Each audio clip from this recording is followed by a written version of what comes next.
Good evening, everyone. We're finally time to start our adventure with Kate Walker doing the Siberia Remastered. So before we get started, just want to issue an apology. I was going through the VOD of Division 2 and I noticed that the audio was horribly out of sync. And I believe that's from my OBS settings. I set them to 120 FPS, which was just not a good idea, and that resulted in it getting out of sync and had that problem. I set it back to 60, so it should not have any issues. I'm also playing around with Steam Labs to see the if the chat box will work good here. I'm also gonna do a test message right now to see if how it appears on stream and see how that works. To see if it actually does pop up. I'm not going to stress about it too much. I'll mess around with it later and see how it goes. But for right now, let's jump into it.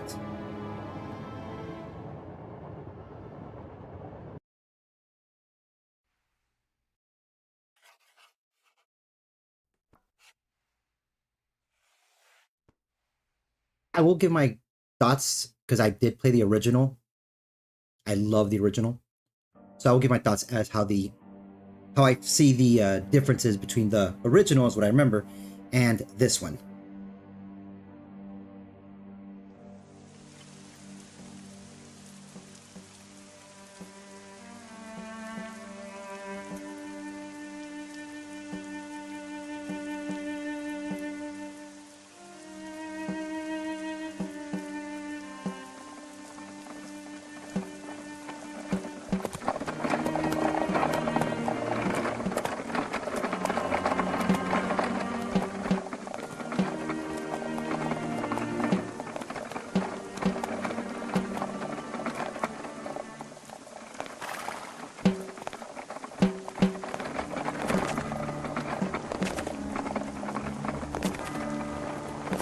This is certainly a odd sight.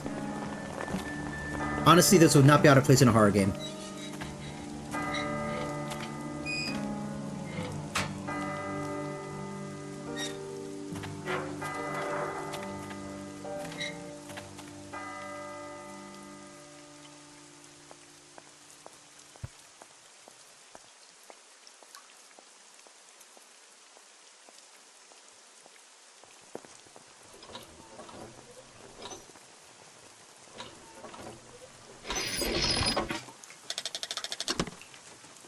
Hello.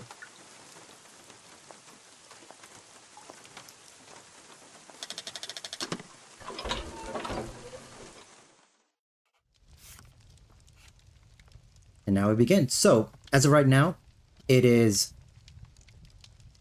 The opening sequence is exactly the same. It is...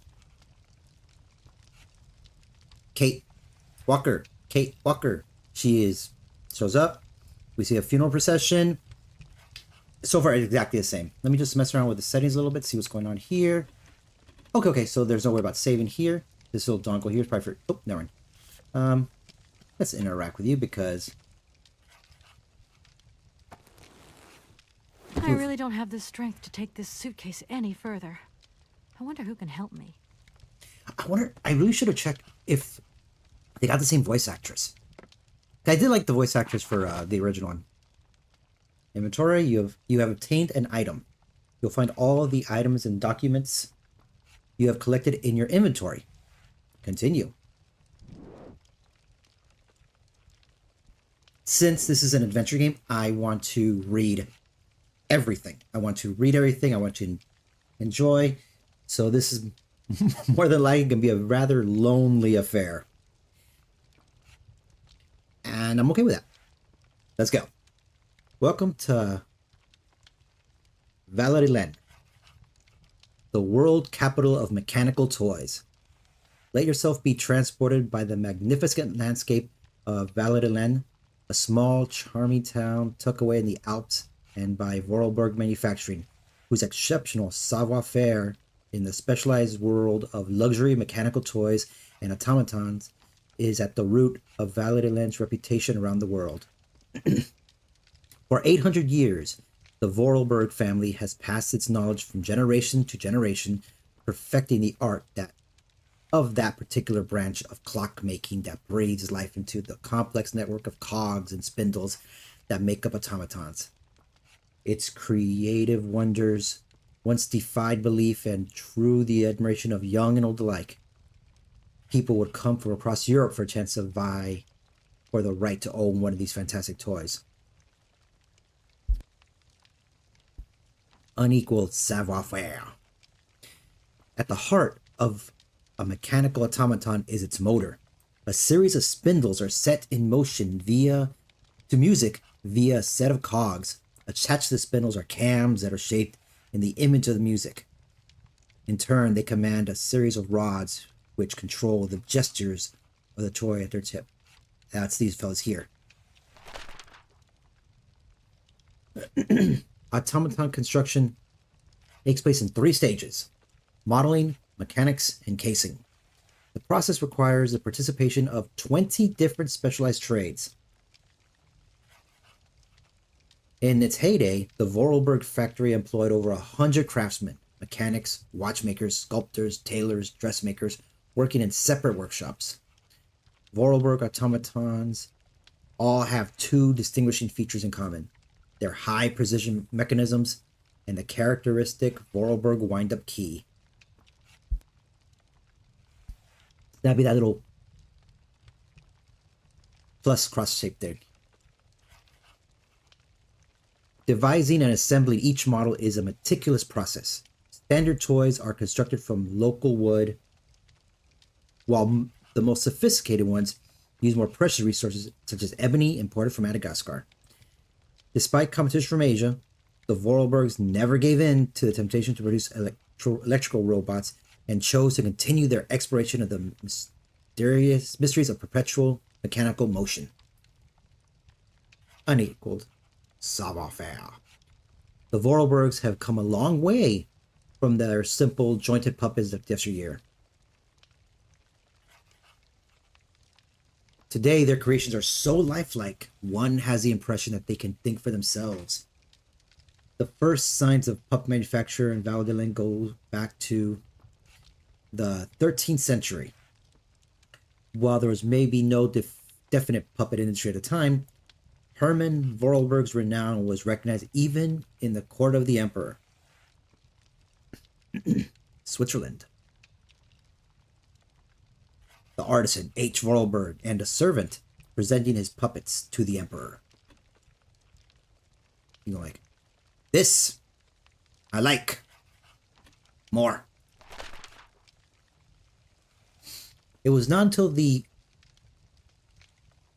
17th century that Charles Vorarlberg founded the Vorarlberg Mechanical Toy and Puppet Factory, and industrial activity in the valley really took off. The reputation of Valadilene and its famous toys then just kept growing and growing.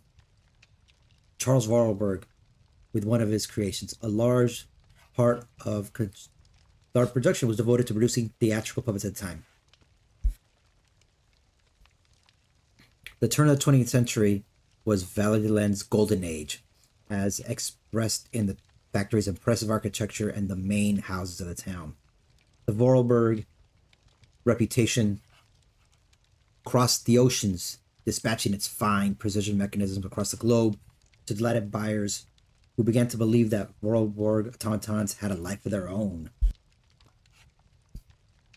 Rudolf Vorarlberg managed the business during the glory years of the Vorarlberg factory. Since the end of the Second World War, the destiny of the factory has been in the hands of Rudolf's daughter, Anna Vorarlberg, and the last and sole descendant of the prestigious line of craftsmen. This inspiring figure negotiated the business through the end of the war. She breathed new life into production by creating works of art to appeal to experts and enthusiasts alike.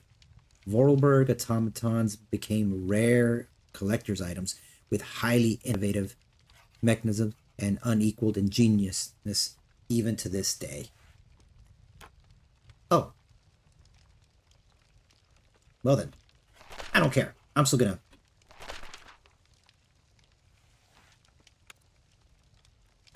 That was in the past tense. I was just not read as in I read it. It's read as in, you know, read this.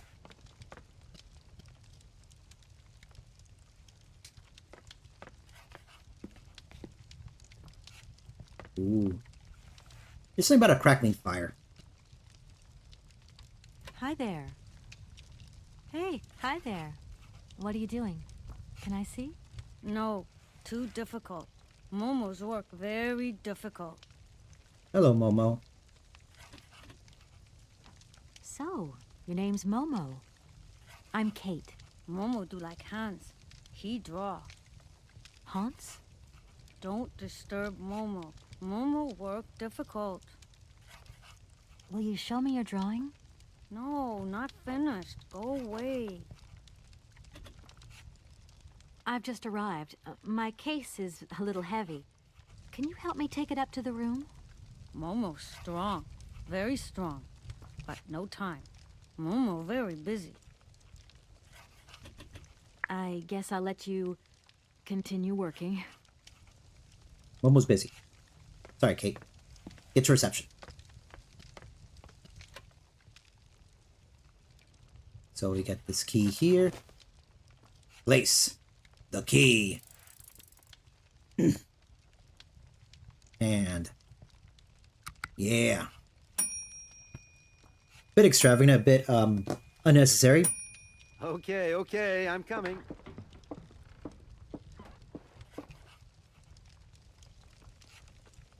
Alright. Mr. Hi Man. there. Hello there, ma'am. Dialogues. Since we just talked to Momo, we have a bit of a rundown on how the conversations will work. During a dialogue, you will have several choices to learn more about the story. The choice with the exclamation icon indicates that the dialogue is necessary to progress. In adventure mode, this help is disabled. I am stupid, so I'm gonna leave that on. I would like a room. My company should have made a reservation in the name of Walker. The company is Marson and Lormont Associates. The name is Kate Walker.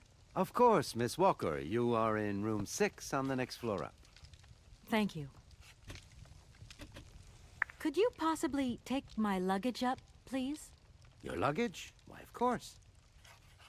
Please do excuse me, Miss Walker. We have been neglecting our duties. Guests are so rare these days that we forget our manners. So you're the American woman? Is it true what people say? That you've come to buy the factory? Not factory.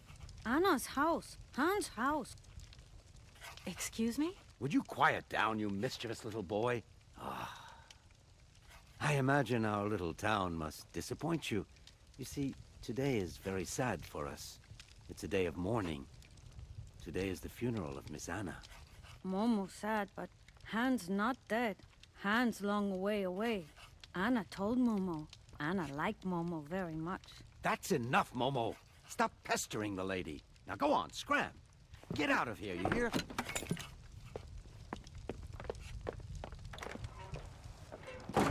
What was I saying? Oh, yes, Miss Anna. Such a great loss for Valadilene, it really is.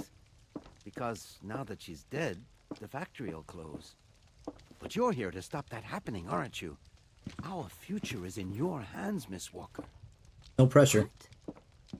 Anna Vorarlberg is dead? Comes for us all.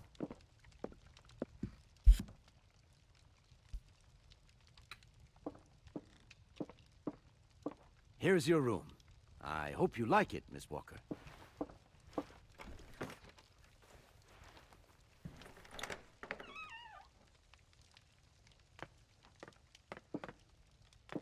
It's quaint. I'll leave you to rest for the time being. You must have a lot of work to do. You know, the takeover of the factory is very good news for us here. It would make us very happy to see life return to our valley. If only you had seen Valadilene before. It was delightful. People came from all over the world to buy Vorarlberg automatons. Ah, somebody has left you some mail, I see. Remember, if you need anything at all, we're not far away, Miss Walker. I think if I remember correctly, in the original, let's look at the mail first before I start talking stupid. I should tell Marson about the death of Miss Vorarlberg. I hope this isn't going to get too complicated. I can't see myself staying here too long. What's that line? In the business, we call this foreshadowing. Dear Kate, our client, the Universal Toy Company, is more than eager to see conclusions from the talks with Vorarlberg Manufacturing with view to take over in the days to come. And we received notification to this effect. We are counting on your undoubted qualities as a business lawyer to bring negotiations with Madame Anna Vorarlberg, the current owner, to a close. Allow me to remind you that the Universal Toy Company is a multinational which has a monopoly on the toy market. It is a Class A priority client who is also presenting Madame Vorarlberg with a golden opportunity to sell her factory. You should remind her of this fact in case she starts having last-minute second thoughts before signing the purchase agreement. I'm under no doubt that you will live up to the great expectations I have in you. Edward Marson. Phone. The phone lets you dial numbers for certain puzzles or to call your contacts at key moments in the story. When the icon turns phone, use the phone to progress an adventure. Adventure mode, this help is disabled. So yeah.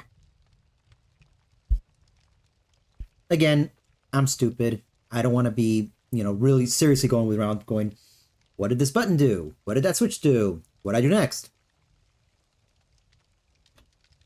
But obviously he said, I gotta let my boss know that Anna's dead. Doesn't say.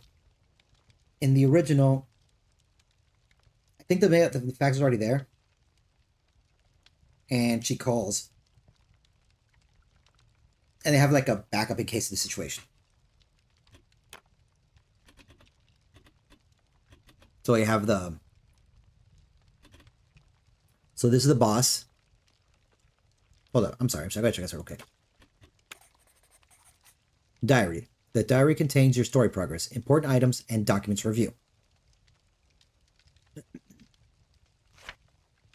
For Kate Walker.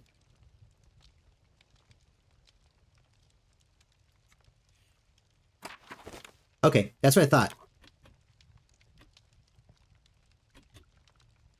That's misspelled. That's... Ed, that... It's fine, whatever. And here you go with the Alpad. So you have the Edward Marson is her boss. Dan is, I believe, her fiance. Mom is self-explanatory. And Olivia is her best friend. So let's go for the boss. Edward Marson. Marson and Lormont, how can I help you? Can you put me through to Mr. Marson, please? It's Kate Walker. Hold the line, please. Oh, never mind. Hello, Kate. So tell me, how's the case going? I've just got to Valadilene, and there's a slight problem, Mr. Marson, I'm afraid. Mrs. Vorarlberg is dead. Ah, that's most unfortunate. But I seem to remember we made provisions for just such a sad eventuality, and we know that there was no heir. Yes, that's right, but... So where's the problem, Kate? Contact the notary right away. I'll get my secretary to fax you his address and an introduction letter from the firm. Very good, Mr. Marson. Right, I gotta go, Kate. Keep me up to date, okay? I just...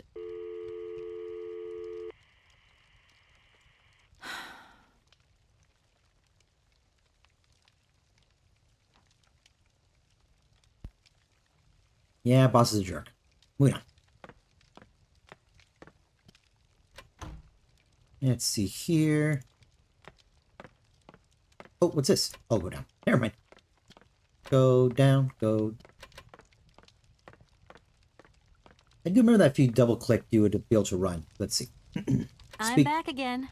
I've Miss returned. Walker? Excuse me, sorry about that. All right. This is important, but I'm going to go through all of them because I want to, let's talk about Momo. He seemed like a cool kid. Who is the boy who was drawing here earlier? Is he your son? Heaven forbid. No, not at all. He's not a bad boy. No, Momo is just a little simple, that's all. What is his connection with Anna Vorarlberg? Momo is what you'd call the village idiot, and Anna took him under her wing. He must have reminded her of her younger brother, no doubt. And birds of a feather stick together, don't they? You're implying that Anna Vorarlberg was a little bit slow as well? Heaven forbid. No, not at all. She was a real loner. She kept to herself, that's all. Kind of funny because he said that Momo reminded Anna of her brother, not that Anna was slow. Let's pick out Hans. The young boy who was here earlier talked about, Hans. Who is Hans? Momo was talking about Hans Vorarlberg, Anna's younger brother. But he died a long time ago. Nobody here even met him. Did you know Anna Vorarlberg yourself? Oh, why, of course I did. I mean, well, not really. She was a very great lady. We loved her very much. May she rest in peace.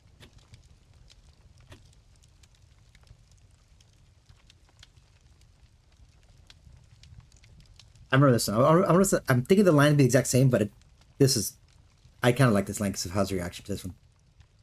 I just love all these little mechanical robots. I've noticed there are tons of them here in Valadilene. Be careful what you say. Vorarlberg automatons are not robots. If you want people to like you here, never ever pronounce the word robot. Okay. What is the difference between an automaton and a robot, then? Well, to tell you the truth, no one really knows. I just like that. That's like, how dare you? How dare you call our automatons robots? But he's friendly enough. Hello, my name is Kate Walker, and... Of course. Walker, room 6, next floor up. I know who you are. Why you introduce yourself again? Silly lady. I think I'm going to need your help again. Jet Are lag. you leaving already, Miss Walker? Should we bring down your luggage? No, I'm not leaving yet. It's just that... We would love to help, but just think what would happen if the telephone rang, or if a fax arrived, or if a customer came through the door. We don't have 5 minutes rest here. I'm sorry. Oh, it's okay, no biggie. Mission. A fax didn't arrive for me, did it? Maybe. I thought I heard the phone ring. Do you think you might want to go and check? Certainly, ma'am. Immediately. Thank you very much.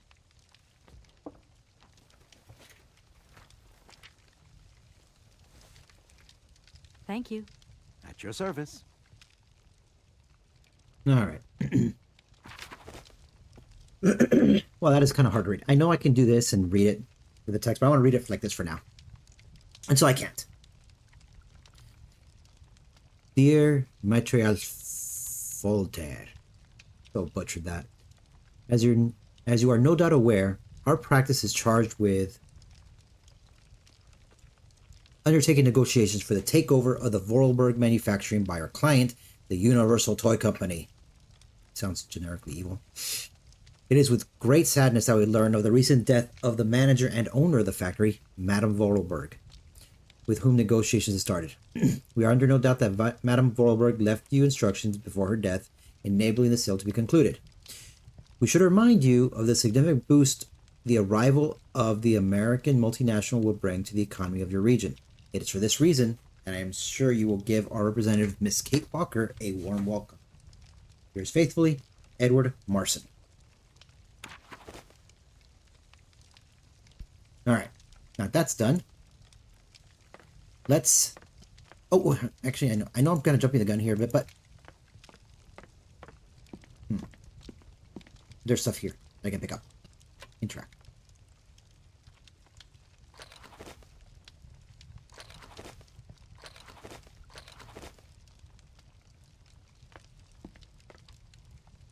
Oh. So, it's kind of hard to see, but there was the way he was, quote-unquote, drawing here. It's part of a puzzle. Okay, and leave. So far, it's been as always, as it was before. Valadilene, Main Street.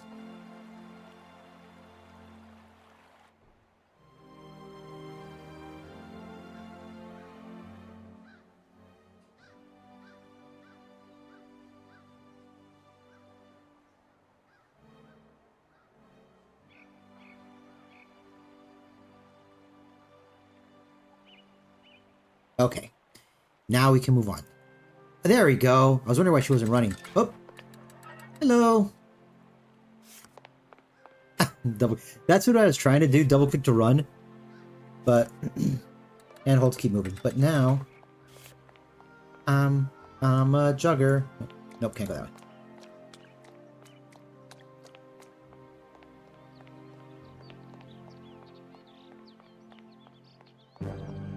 Yes.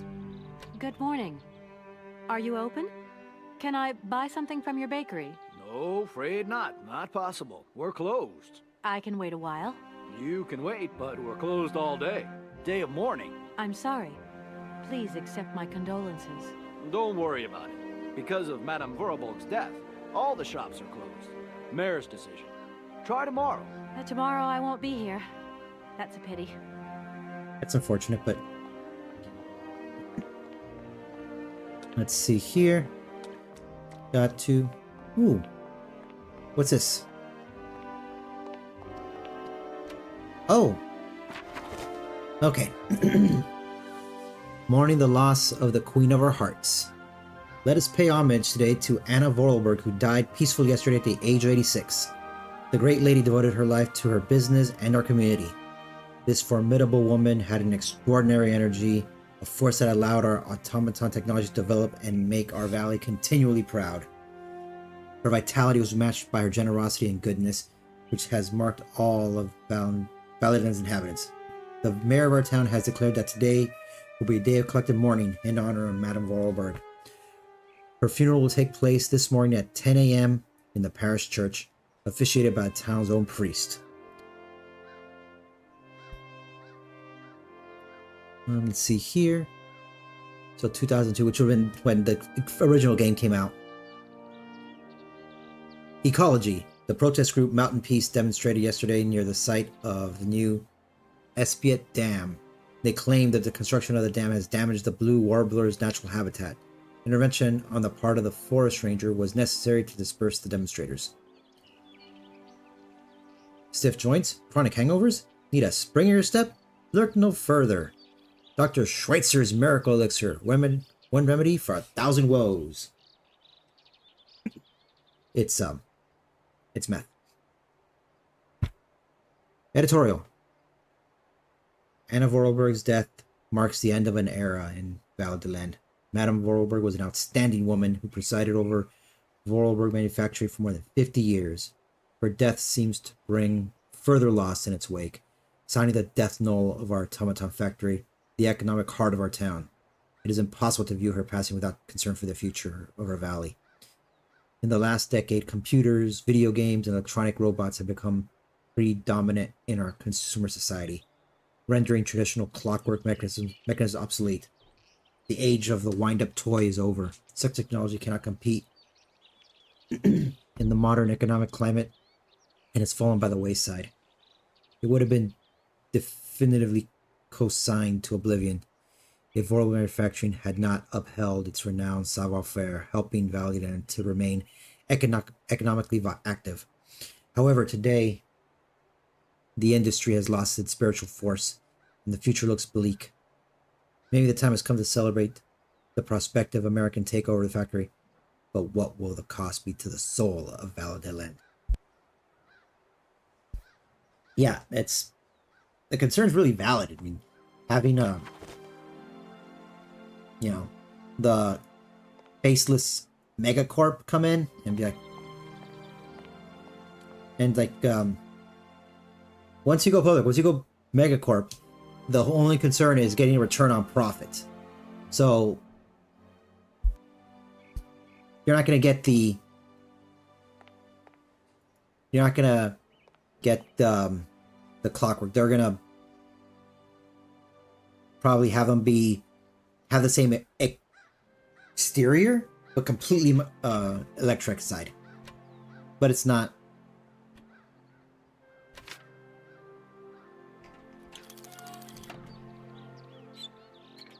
Not the same.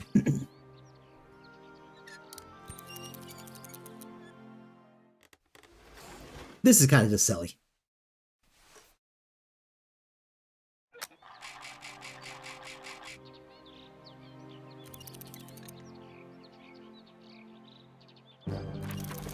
But I like silly.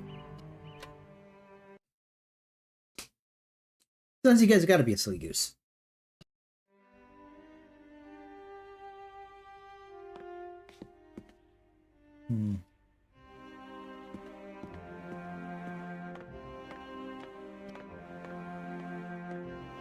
Oh.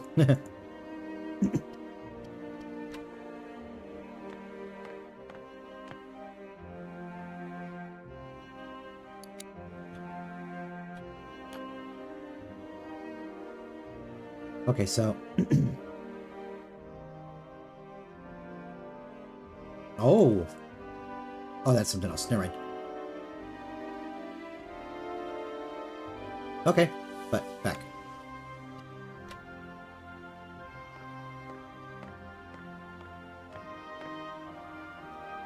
Hello, sir.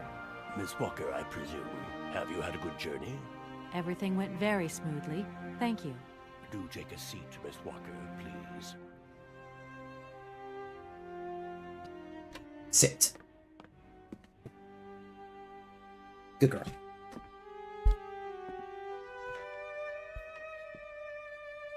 I imagine you are aware of the business that brings me here. Of course. I was waiting for you.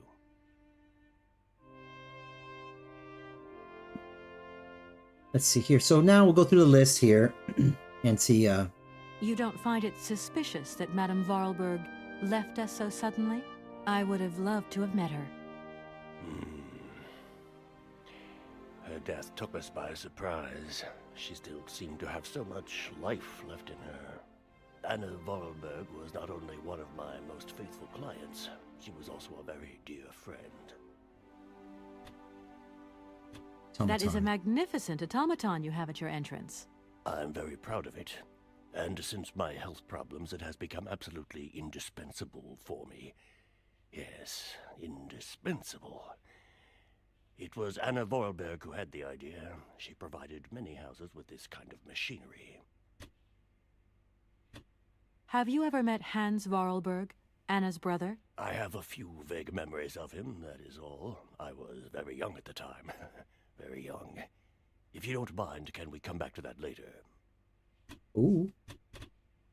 Seeing how as Madame Vorarlberg is no longer with us, I trust that I can rely on you to conclude the sale? Please do not set your hopes too high, Miss Walker. I fear that I cannot be of much help to you. That's foreboding. I am the legal representative for the Universal Toy Company. I'm responsible for... So I understood, Miss Walker. Okay. It's the Kate. She's always has to reintroduce herself. At the tavern, I met a young boy by the name of Momo. I was informed that he is mentally disabled. Whatever his condition, he told me about a man called Hans. He's apparently Madame Vorarlberg's brother. Moreover, it appears that Hans is not actually dead. What do you think of that? Let us take one thing at a time, Miss Walker.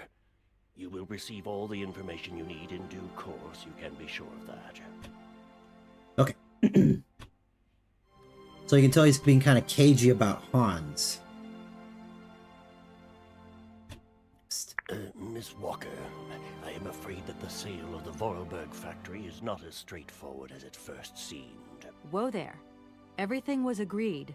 We'd obtained Anna Vorarlberg's consent, and her death does absolutely nothing to invalidate that. Now, I have to be back in New York the day after tomorrow, Metro Alphoter. My client and I are impatient to seal this deal. I understand only too well, Miss Walker. There is an heir, Miss Walker. Excuse me? An heir? But Madame Vorarlberg never married, as far as I know. And in my last conversation with her, she absolutely never mentioned this detail. Miss Walker, believe me, I was more surprised than you are. Anna Vorarlberg sent me a letter 2 days before she died.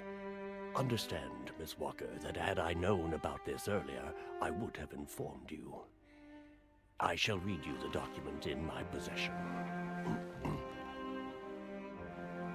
I am so very old. It seems that today life is slipping away from me more quickly than I imagined, and I fear that I will not be of this world to sign the takeover contract for my dear factory.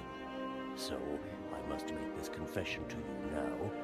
My brother, Hans, is still alive. It would not surprise me if you find this difficult to believe, but it is indeed the truth. You must remember his death, his funeral, too.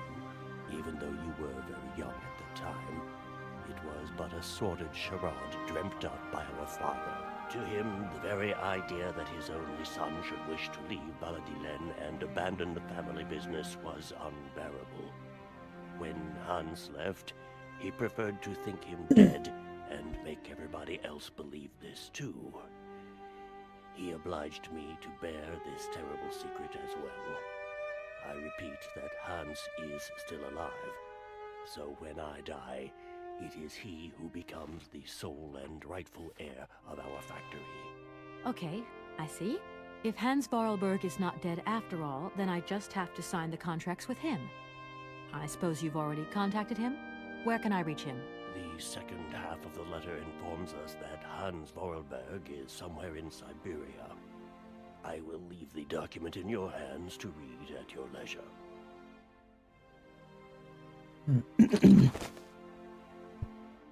That's unfortunate. I also did another test for the chat of the Streamlabs. Where's the Streamlabs? Streamlabs? The chat overlay. So it looks like it's the chat overlay is working. Ain't no one chatting, but it's there. Okay. Dear my trails, you. It seems that today life is slipping away from me more quickly than I imagined, and I fear that I will not be of this world to sign the takeover contract for my dear factory. So I must make this confession to you now. My brother Hans is still alive. It would not surprise me if you find this difficult to believe, but it is indeed the truth. You must remember his death, his funeral too, even though you were very young at the time. It was but a sordid charade dreamt up by my father. To him, the very idea that his only son should leave... Wait.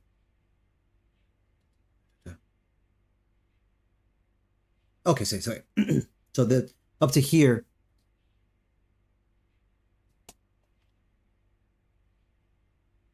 Sorry, I thought I heard something. But it's a game. Dead or most obliged. Okay. Hans is alive, so when I die, it is he who becomes the sole and rightful heir of the factory. I have never had the chance to see my dear brother again. Fortunately, though, Hans and I remain very close in thought. Throughout the years, I've been able to follow his meandering life as he's sporadically sent me news. On occasions, he would write me letters, but they were rare, as my brother, since his fortunate accident, has maintained a phobia for the written word. However, he has sent me several plans of automatons that I have eagerly had made up at the factory, and I'll admit that they have largely contributed to the success of Vorarlberg creations. Hans has always had a marvelous gift for breathing life to objects through clever combinations of cog, wheels, and springs. My little brother is a genius in the true sense of the word. Let us return to the matter at hand. Rest assured of my personal conviction that my brother will not object in the slightest to the sale of the factory. If I have already passed, when you come read this letter, it is to him that the matter should be addressed. I received his last letter 6 months ago, posted from the north of Siberia. I regret to say that I have received no more recent news. I am aware of the difficult situation which my confession and lack of further details leave you, but I wish to die with a clear conscience. I'd be grateful, dear you, if you could inform the American law firm with whom I have been dealing with these developments. I have grown so old, so tired. With all my respect and final greetings, Anna Vorarlberg. Anna Vorarlberg had no further information to add? Unfortunately not, Miss Walker. I have told you as much as I know. The situation in legal terms is now clear. If you want to conclude this sale, you have to find Hans Vorarlberg. Apparently, there is a body lying in the town cemetery. There also seems to be some ghost wandering around Siberia. It seems you have your work cut out for you. Believe I like me, that. Miss Walker, when I say that I am most sorry for this regrettable setback. Most sorry. Great. What now, then? Perhaps you will find out more in the Vorarlberg factory archives. You will find the key in the waiting room. My role in this affair finishes here with the reading of this letter. And now, if you'll excuse me, I must rest. You see, my health is not excellent at the moment, and my doctor forbids me from working for too long. I will not detain you for any longer, Miss Walker. Do not forget to close the door as you go out.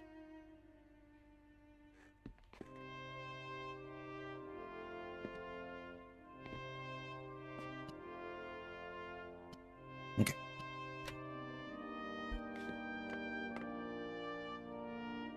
Alright, so this is a puzzle, but we'll have to come back to that later.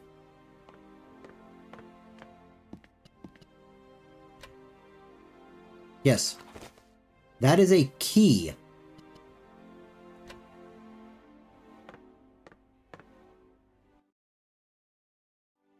Alright.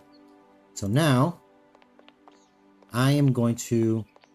Normally, I would probably say, oh, let's meander, let's wander a bit. But this isn't the Division 2. This isn't meander and yap. This is simply adventure time with Kate Walker. Ooh. Ring-a-ling, ring-a-ling, ring-a-ling.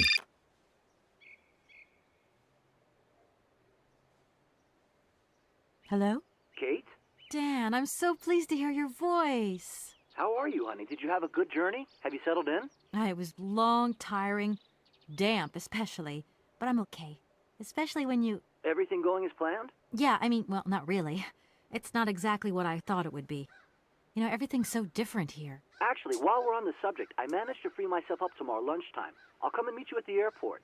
I hope the flight from Paris won't be delayed. We're expected at the Goldbergs about 8 o'clock. I hope you have the time to take a shower and change, my poor honey bun. Dan, I don't think the Goldbergs tomorrow night is really on. Don't worry, Kate. You'll be as perfect as ever. Anyway, you never have to wear much to look really great. Dan, I'm going to have to extend my stay here. There's 1 or 2 complications. You understand? Kate, honey, what are you talking about? It's only a measly toy factory. The sale isn't going through as expected.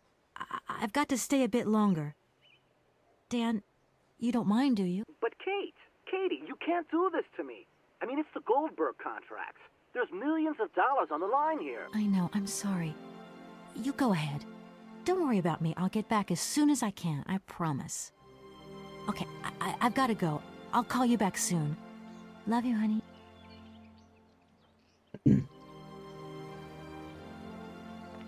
Yeah, personally, I would not have the temperament for that kind of like business, millions of dollars at stake. Like, you know what? No. Let's talk to this fella. I think I remember someone here, but... Good morning. Good morning. What a pleasure to meet such a lovely young lady honoring our aging streets. Please sit yourself down next to me so we can enjoy the air together. It would be a pleasure, but I'm afraid I don't have the time. Some other time, maybe. I hope so, miss. I remember when these streets were full of vibrant life. In those days, there was a charming encounter to be had round every corner. Our good little town of Valadilene is not what it used to be. It looks like things have changed a bit around here. Our children have all left the valley. They need to earn a living, don't they? Can't really blame them. You have to move with the times, don't you? And it's not at the Vorarlberg factory that they'll find jobs. Being excluded from the world is not an easy burden to bear, believe you me, miss. But it's such a pretty little village. I can tell you're not from these parts. I hope you enjoy the pleasures that we still have to offer. Good day to you. Yeah, it's kind of sad I'm hearing folks wax nostalgic, but it's kind of cool that he understands that, you know, hey, they gotta get a living, they gotta find work, and the factory's becoming just simply too niche. Oh, here we go.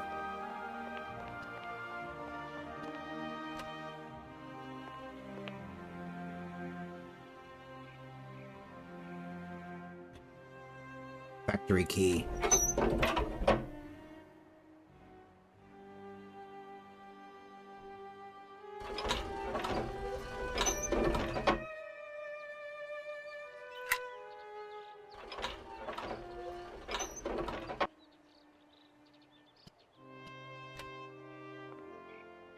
It seems really cool, but I can imagine it being such a pain for people going to work.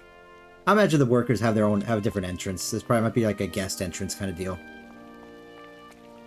I want to go to the archives. Where are you going? Hey, Walker. Okay, Walker. You go this way. Oh, it's going the same way. That's okay. No, this is the train station. I don't want to go here yet. I need to go to the archives, which I believe is in the factory. Vorarlberg.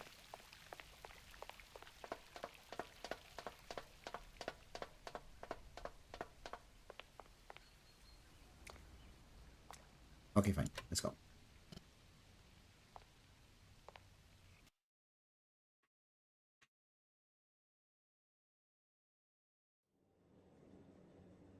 Ooh, cutscene. Assembly factory.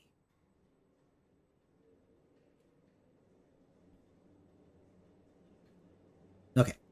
So first things first, I'm going to go to the... I like the echoey.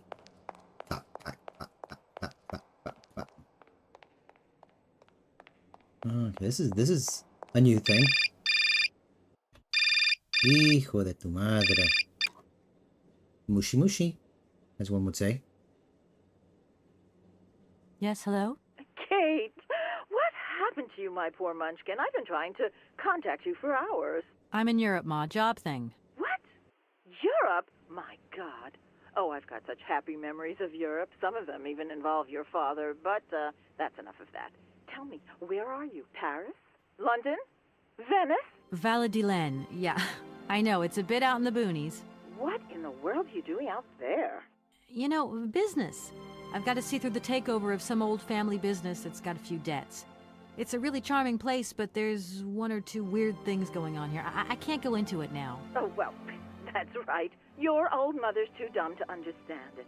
You really do take after your father sometimes. Mother. Kate, you'll never guess who I saw yesterday? Ma, I haven't got a lot of time, you know. Frank! Ma, please. I've got to go. Frank Malkovich, the Russian opera singer. Well, maybe you don't remember him. He was quite a star in his day. Listen, Ma, I really don't have the time. I'll call you back. He is as charming as he always was. We spent the... Mom, I really have to go. I'll call you back. I promise. Lots of love. Kate! How dare you interrupt my monologue? Seriously. Like, no one lets her speak.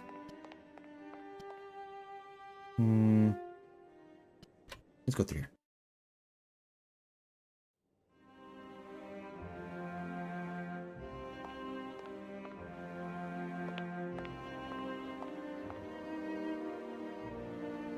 Yes, that robot is looking at me.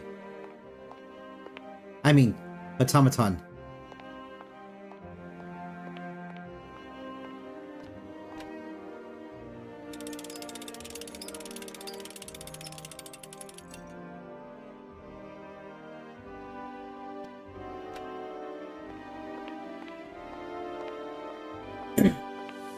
Oh, many thanks indeed.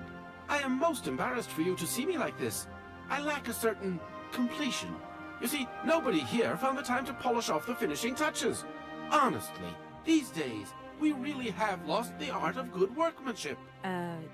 Yeah, maybe. With whom do I have the honor of speaking? Could you please state your identity, articulating clearly? My name is Kate. Kate Walker. Allow me to introduce myself. I am Model XZ2000. My common name is Oscar. I represent the technological zenith of this factory's production. I have been designed to drive a locomotive. A touch messy, but an essential task. He has a mustache. Have you logged my first and last name? Perfectly. Kate Walker. Pleased to meet you. Me too, Model XZ2000. Please, all my friends call me Oscar. This fad for cryptic names is such a bore. Could you imagine being called by your passport number? I suppose not, Mr. Oscar. Sir. Do you know where I could find the factory paperwork? I cannot reply to this question with precision. Try Anna Vorarlberg's office above the machine floor. I wonder how long he's been hanging there. As bizarre as it may seem, I have the impression you are the only person who can help me. I very much doubt it, Kate Walker. Why do you say that? What good am I without appendices, I ask you? Kate Walker. Does the name Hans Vorarlberg mean something to you? Of course. He created me. But I am sorry to say that I am yet to meet my maker. Have you any idea where he might be right now? No, Kate Walker. But I am sure I would experience great metaphysical satisfaction in his presence. You said you were a train engineer? What train would that be? But, Kate Walker, you have not seen the magnificent train waiting at the station? And where is that train going, Mr. Oscar? The train is going far away. Very, very far away indeed. Are you taking any passengers? My duty is to drive the train. Above all, to avoid delays. An engineer prides himself on punctuality. I will agree with you, though, Kate Walker, that a train without passengers is hardly a train at all. You haven't answered my question. For further details, please consult Anna Vorarlberg. That's gonna be a problem. You are a very strange robot. No. Automaton, if you please. I'm sorry. I didn't mean to offend you. Automatons have an additional soul auxiliary, you understand? I think so. So there's a difference. Has it been a long time since you last saw Anna Vorarlberg? 72 hours, 32 minutes, and 20 seconds to be precise. This regrettable absence explains the delay in my production process. Anna Vorarlberg is dead, Mr. Oscar. What do you mean by the notion of death, Kate Walker? Broken. Disactivated. Worn out. Damaged. Unplugged. Oh, that really is most bothersome. I'd rather counted on finishing my production. I just pictured the parrot sketch. Can I be of use to you? Why, you certainly can. I absolutely must have my feet. My hands are Model XZ2003. My feet are Model XZ2005_B. Be careful. The Model XZ2005_A has evidenced some rather embarrassing performance failures. Like bugs? Automatons do not have bugs, Kate Walker. They simply display functional idiosyncrasies. I'm sorry, I didn't know. What do I have to do to get you a pair of feet? Use the assembly line to construct them. You will need a production punch card, on which is recorded my body design data. Here is my own punch card. Okay, I'll give it a go. Okay. Thank you, Kate Walker. So I need the underscore. B. Oscar, what do I have to do with this Okay. card? I am counting on you, Kate Walker. Okay. Oscar, I am delighted to have met you. See you again soon, I hope. Yes, Kate Walker. I'm not gonna lie, that always tickles me. Kate Walker. But now we're getting to a... You know what? I'm gonna do this puzzle because this always was a thing that...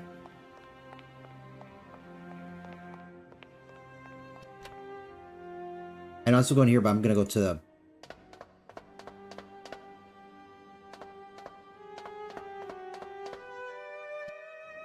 Wait.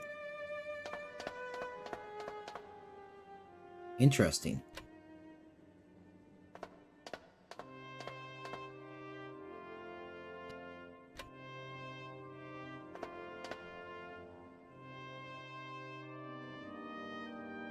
Ah.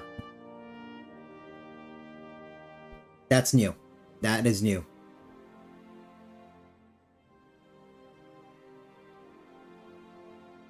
So it's the medium 341, I think. Medium 341. Okay.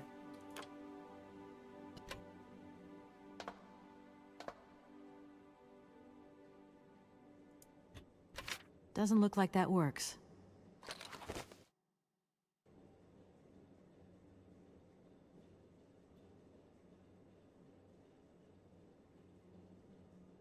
Okay.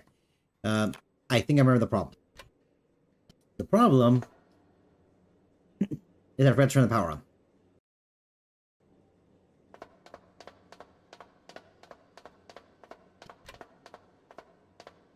That's an easy fix. I remember to turn the power on. It's over here. Yeah. I think this might be another source of frustrations. I think this game so far has mixed reviews on Steam. I don't take them too seriously, but I think that maybe using the controls. Let's see here. Interact.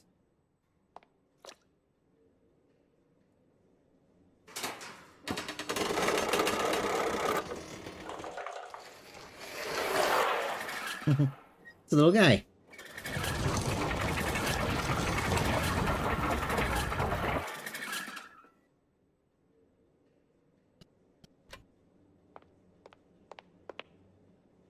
Oh.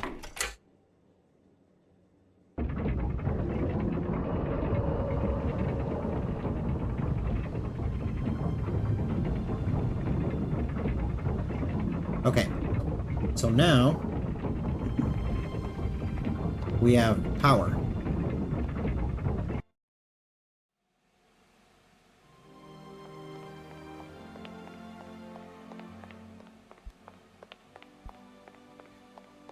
I do apologize for constant clearing my throat. But now we can get this done. So if I remember correctly, it was middle for like and 341. Yeah, middle 341.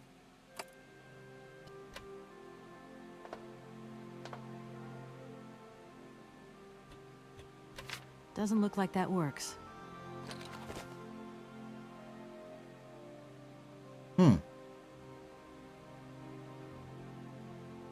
Did I skip a step when turning on the power? I could be. Yep. I'll just go ahead and go to Anna's office. No, I'm stubborn. I am stuck. Oh, wait. I think... no.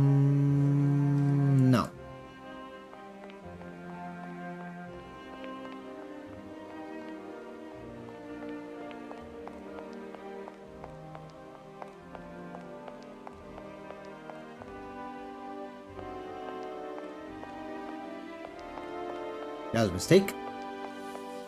What's over here?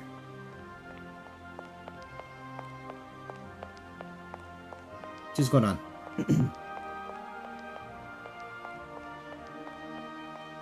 Nothing.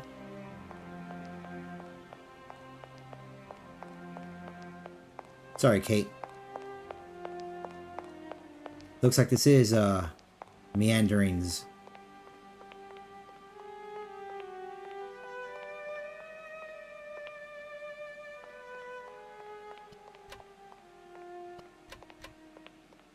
Okay, double tap that to run to it.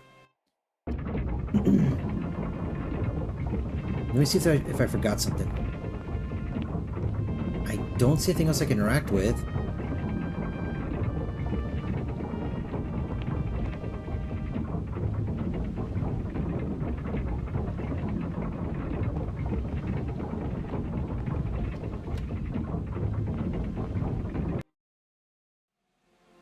Maybe there's something on the outside. I know I should be going to Anna's office.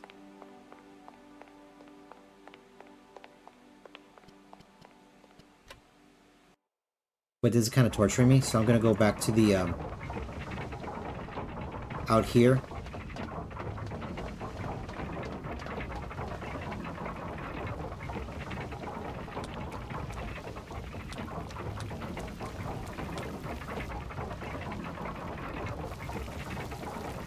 Because I know this is a thing here.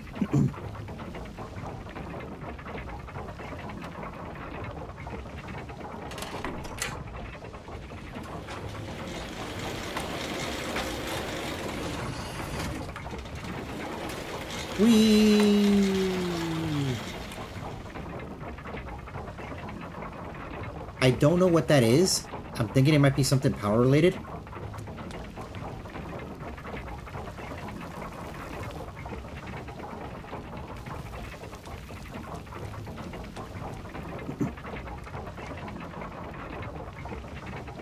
Laurel bird. Okay. Double tap, double tap. Okay. Now it's that, and I was came to the other here where Oscar is.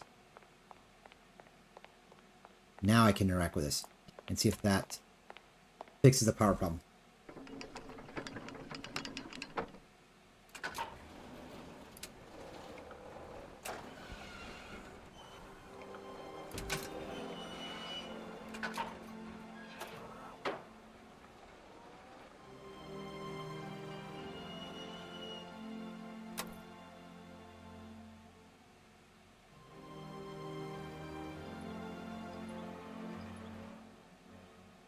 Okay, but the question is, do I turn it on there, or is it already turned on?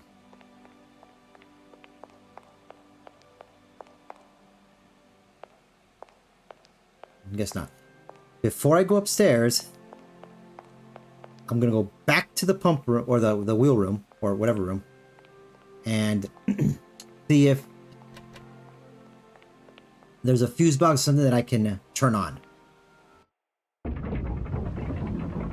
Yeah, leave. Okay, looks good here, looks good here, looks good here. And by looks good here, I mean there's nothing to interact with here, so...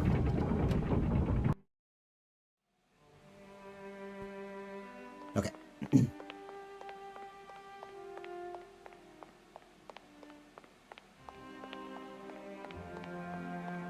Let's go back upstairs.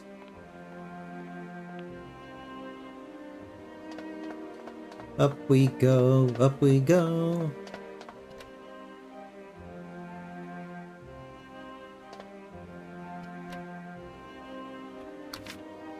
There we go.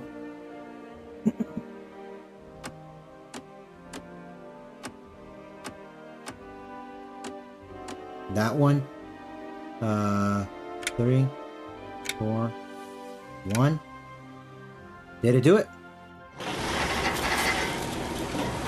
Yes.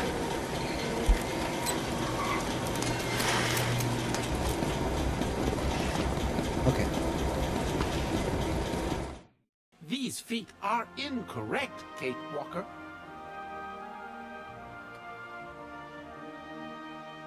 That is a relief, because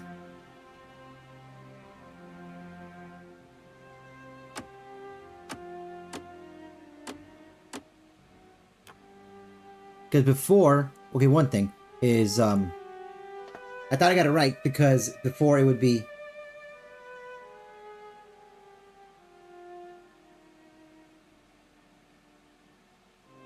because before it was a, you'd get that scene of the making the boots, the legs rather, when you got them right. As far as this one here, looks like the light, well, not middle brown, so. And 341.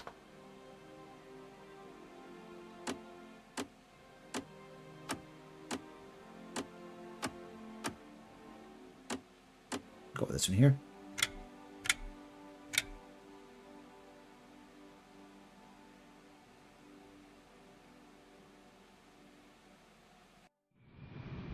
There we go. See, yeah, the cutscene's different.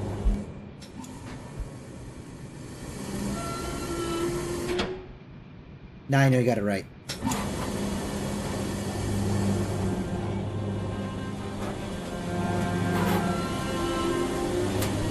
Nom nom nom nom.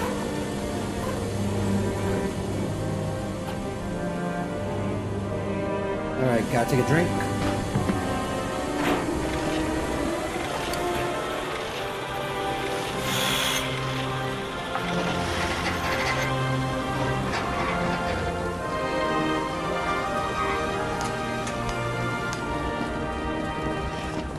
So you see the end cutscene is the same. But here's the thing is that before in the original game, you would have to go... First of all, by not getting the whole cutscene, you got it wrong. But you then have to go, if you didn't know that, you'd go down, select the boots, go back to him, like, these are wrong, and come back and do it all over again. Thankfully, you're told right away if it's wrong. I know I should get the boots, but right now I'm going to go into Anna's office and proceed. I said that properly.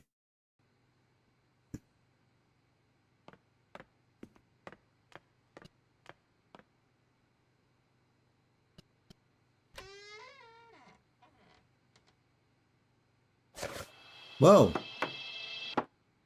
Oh. Wait.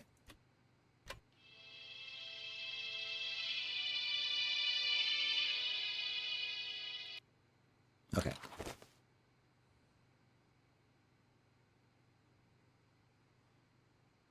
Okay, so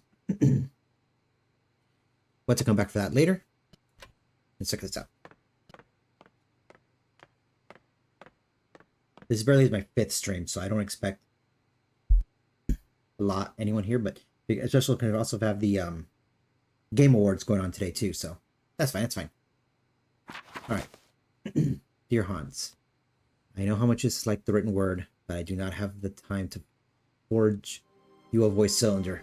I imagine that someone in your entourage will be kind enough to read these few lines to you. I received your latest set of plans.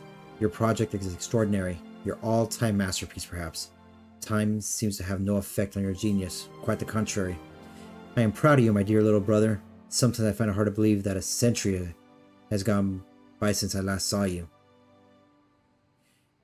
If it only seems like yesterday you were rushed away from Valadilene.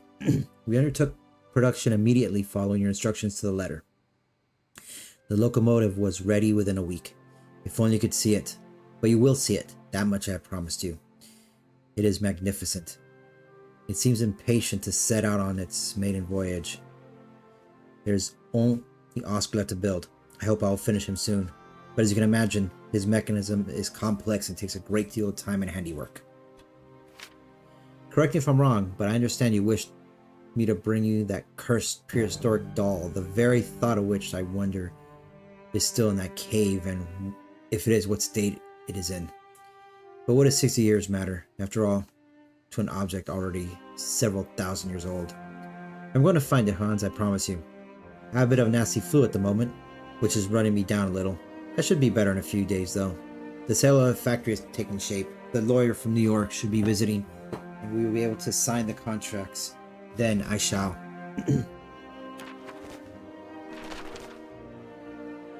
The locomotive.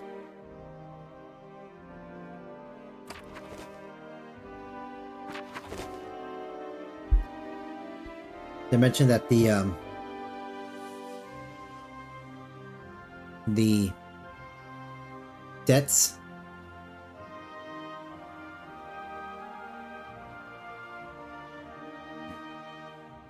you will receive several warnings from my office concerning penalty charges incurred of unpaid invoices from Company La Colomba. A total debt for which your responsible currency stands at 47,782.46 francs. I strongly advise you to acquit yourself of this debt by sending the necessary funds to our payment center. In absence of such a response on your part, I will be obliged to undertake legal proceedings against you to recover the outstanding funds. Yours faithfully, Bailiff. Despite...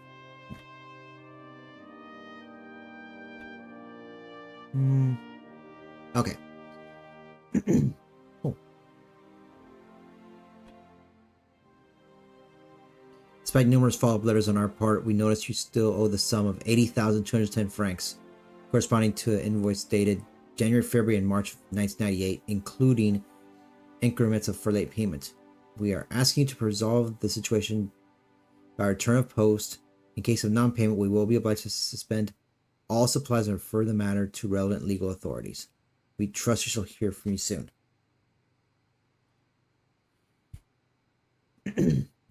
Dear Anna, I find myself under the obligation to undertake certain procedures against your company, a situation I find particularly painful given the special relationship our bank has enjoyed with your company over the years.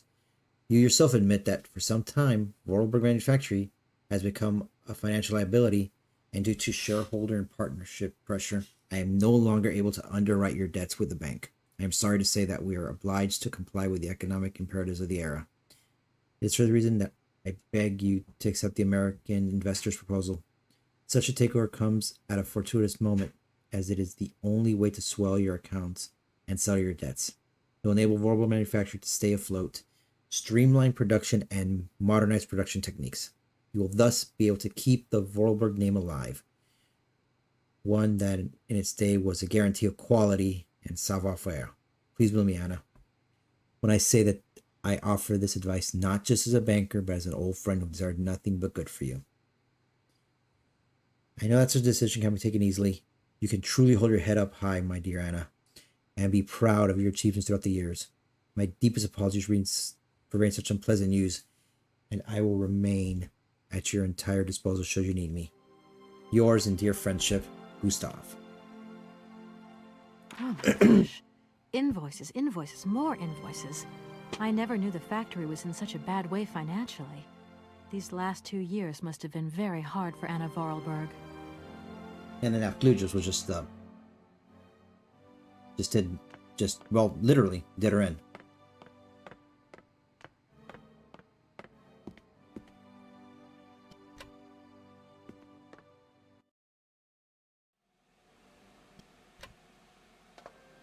Alright. Trying to get his feet.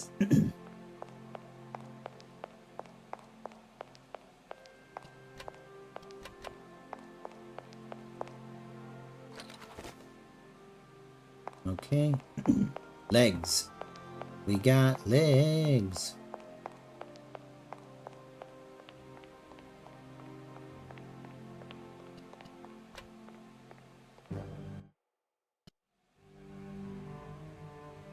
All right.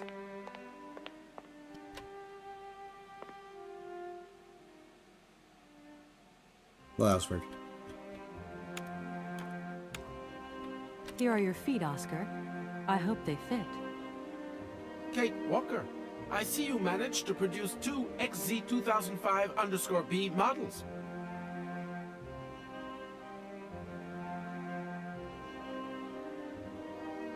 Allow me to express a real feeling of joy, Kate Walker. They really suit you. Comfy?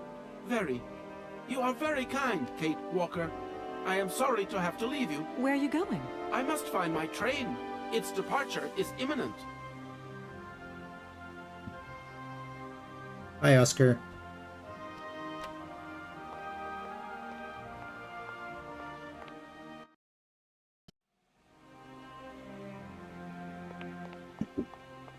What? Oh, sorry. Thought that was something else. So now...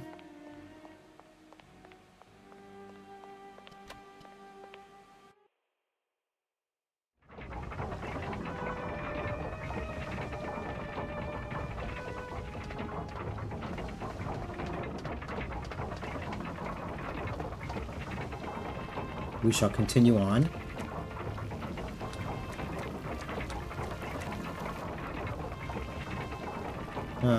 Yeah, this way. This way's the train.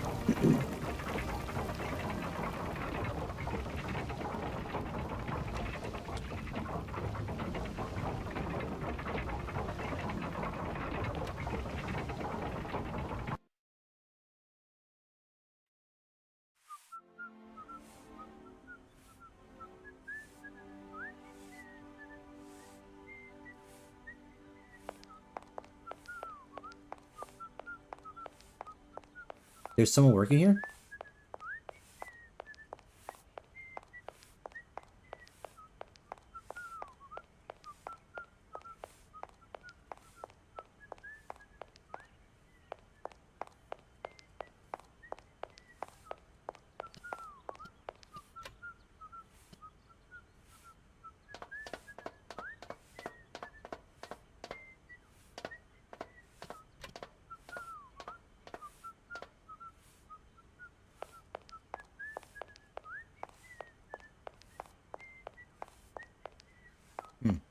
That's a thing. I want to find this whistling.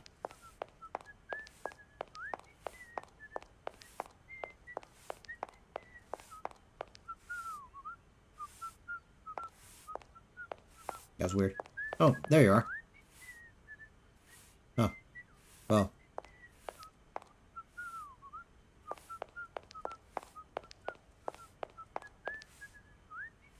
Okay.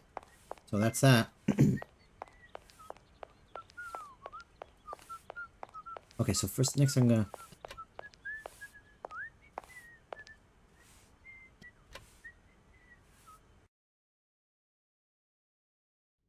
Hello.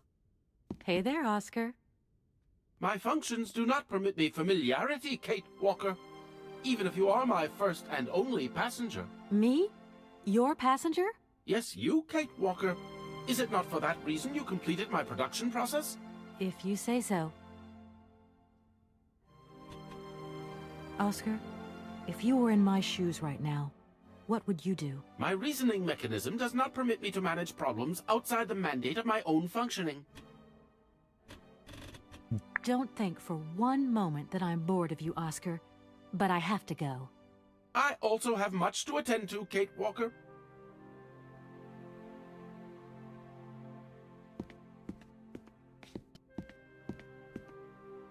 Okay.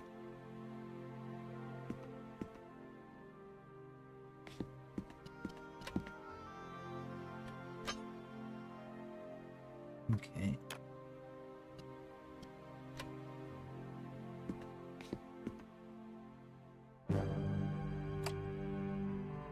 Let's see.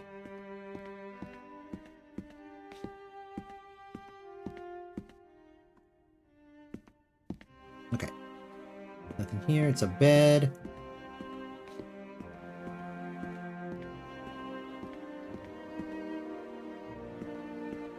Alright.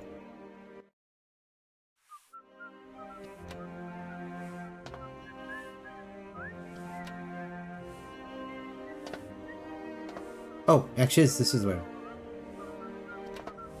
Can't go this way. And I'm jumping the gun a little bit, but might as well run the train. I don't need to use this console. Not yet. Curses. That's okay. Because before you could wind the train up.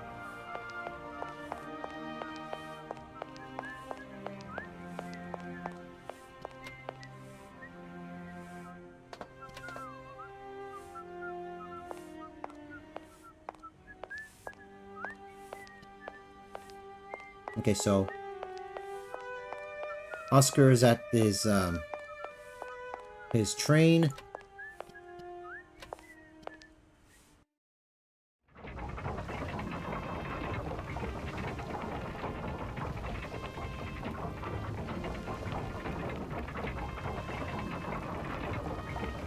But now I need to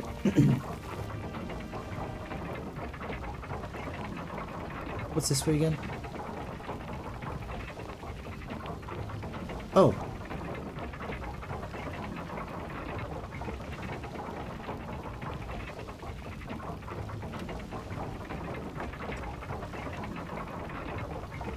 The door's locked. I've still got to get in there. Okay.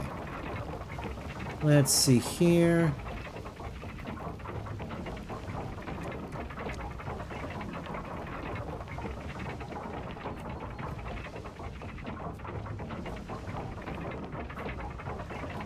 That's a thing there, but let's stick over here. Good morning. You've got a magnificent garden here. Oh, please don't talk about it. Since my gardener automaton broke down, there are weeds everywhere. You can't imagine how much work it takes me. I don't know whether I'm coming or going. We're not used to doing without our robot help here in Valadilene. But everybody says that we're going to have to get used to it.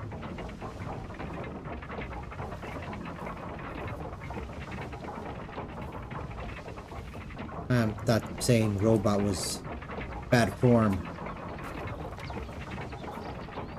Oh, there. Ladder key. Tinderbox. Okay.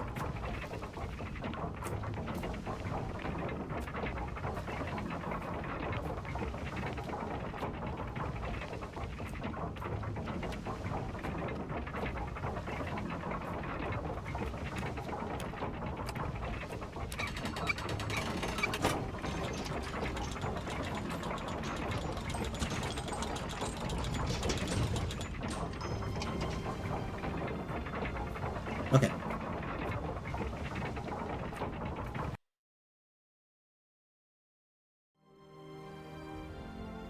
All right. Now I'm in an attic. Now I'm being a sneaky sneak. Ink. So if you remember that the at the notary, one of the stamper, his hat came off, so I can put ink in that. Anna's book.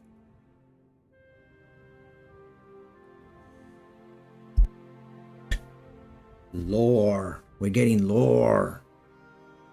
May 14th, 1930. Yesterday, something terrible happened. I did not know who to turn to, who to talk to, so I decided to write it down. You, dear diary, are now my confidant and sole guardian of my secret thoughts. Hans lies in the next room, teetering between life and death, and I am terrified. Oh, the injustice of life. First Mama, then Hans. Please, Lord, don't take my little brother as well. May 15th. Hans made me promise to keep this a secret, but it is a burden too heavy. I know I can tell you, though, dear diary. We discovered a cave in the mountains. A marvelous cavern with ancient paintings on the walls. Only a prehistoric man could have painted them because they were depictions of mammoths, which are prehistoric creatures as well. That much I know. I hate mammoths now. It's all because of them and because of that stupid prehistoric children's toy. Why, Hans? Why did you try and take it? And why did I let you climb up there? It's my fault you're in a coma now. Hans, if you die, I do not know how I could ever forgive myself. May 16th, 1930. Hans has still not regained consciousness. Father cannot sleep, and Gertrude cries all day long. Outside the heat is suffocating, but inside the house is icy cold and dismal. I still have hope, though. I know my brother. I know his strength. He will pull through. He never gives in. May 17th, 1930. I cannot think of anything else but Hans. In all my waking and sleeping dreams, I see his fall over and over. I see his head hitting the rock and his oh-so-pale face softening. I have taken refuge in the attic. It is the only place where I can find any peace wrapped up in all my memories. May 18th, 1930. 5 days have passed since the accident, and Hans still has not opened his eyes. To see him like this is unbearable. Please, God, protect him. Take my life, not his. May 19th, 1930. I feel so desperate, so alone. I want to snuggle up in Father's arms, but I dare not. He is just so impassive. No, Hans, don't leave me here. May 20th, 1930.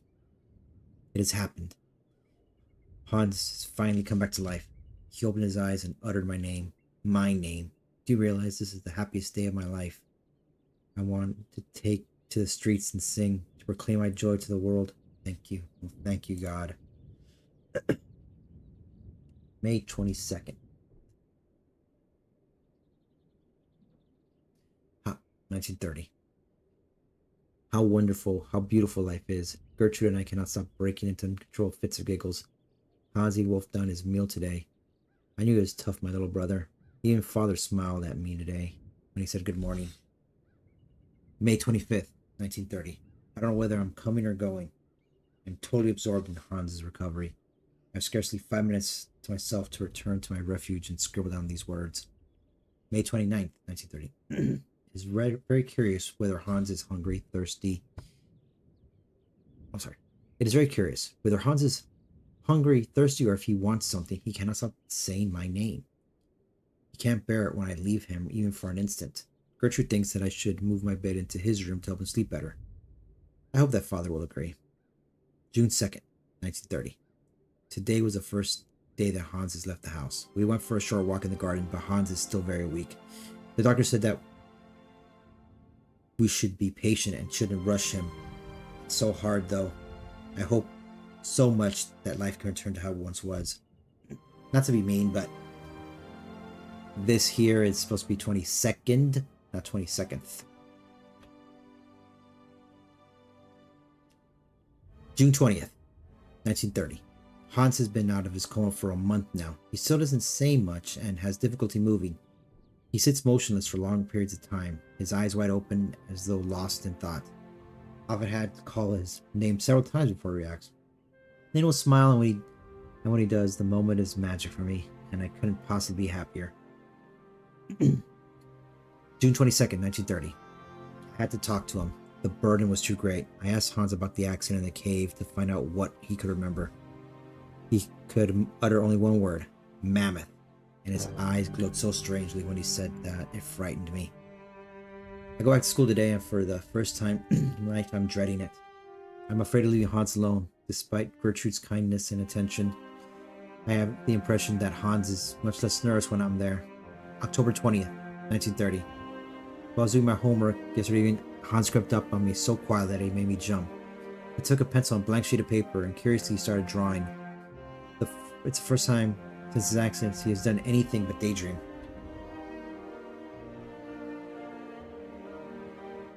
Hans scribbles almost obsessively. It is all he will do all day long. I feel it annoys father. Nobody else understands, but I can see that Hans is trying to draw mammoths. November 16th, 1930. Today is my birthday, and Gertrude has made me an apple pie, my favorite. But father has not returned home for lunch, and Hans doesn't want to leave his room. The best present I ever have to see Hans back on the way to recovery. Snow is falling. It's so beautiful. December 25th, 1930. January 10th, 1931. The doctor visited to examine Hans. He seems happy that my little brother has fully recovered his faculties. It truly is a miracle. I don't understand why he doesn't talk more, though. Why isn't he livelier like he was before? February 9th, 1931. It is Hans' birthday. Today he is 11 years old. I have the strangest of impressions that actually he has lost 5 years rather than gained one more. February 24th, 1931. The doctors just left. I saw him whispering with father. Their serious expressions worried me awfully. What could they be hiding from me? I'm grown up now. At the age of 15, you can understand everything. I'm too scared to ask father what is happening. March 15th, 1931. I've been thinking, and it seems to me that Hans' attitude isn't normal. The shock of the fall in his coma must have had more serious effects than we first imagined. Hans, my dear brother, what is happening to you? April 4th, 1931. I have discovered the truth. Hans is stunted, physically and mentally. I have eavesdropped the conversation between the doctor, father, and Gertrude. Gertrude buried her tear-filled eyes in her apron, and father muttered the word retard under his breath. How could he say such a thing? April 13th, 1931. It is Easter and we're on school holidays. This means I can spend all day with Hans and protect him from father's permanent dark mood. He cannot accept that Hans is his only son will stay in the state forever. April 14th, 1931. It is truly difficult to accept, but it is not Hans' fault. Mine, maybe, but not Hans. I don't know how to make Father understand. He seems full of hatred for him. It's dreadful. I feel so powerless. May 14th, 1931. 1 year. 1 year has gone by and it feels like an eternity. This situation shows no signs of improving, neither in terms of Hans' mental health or father's attitude toward him. May 30th, 1931. Extraordinary. Father decided to take Hans to Paris for new tests. He said that only in the French capital will we find truly competent doctors. That makes Hans ready for the great expedition. June 6, 1931. No news from Father and Hans, but I remain hopeful. I'm sure they will take good care of my little brother. June 15, 1931. They have returned. Hans rushed into my arms and started crying. Took me a long time to calm him down and get him to sleep. Father is still as taciturn as he was before he left. The French doctors have confirmed the diagnosis. Hans will remain physically and mentally impaired. I am stunned. August 28, 1931. The summer is coming to a close. It has been less stifling than the last. The sun has put color on Hans's cheeks. When I look at him, I have difficulty imagining he will not change. November 16, 1931. Father still says nothing and increasingly shuts himself away in his office at the factory. Christmas. Gertrude tells me that love and faith triumph over any science. I like neither. God be praised. January 12, 1932. Father took Hans to the factory this morning.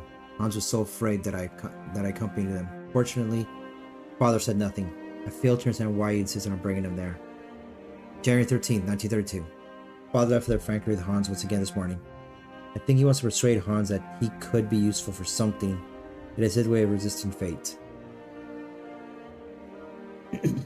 February 17, 1932. For a month now, every morning Hans has gone to work with Father at the factory.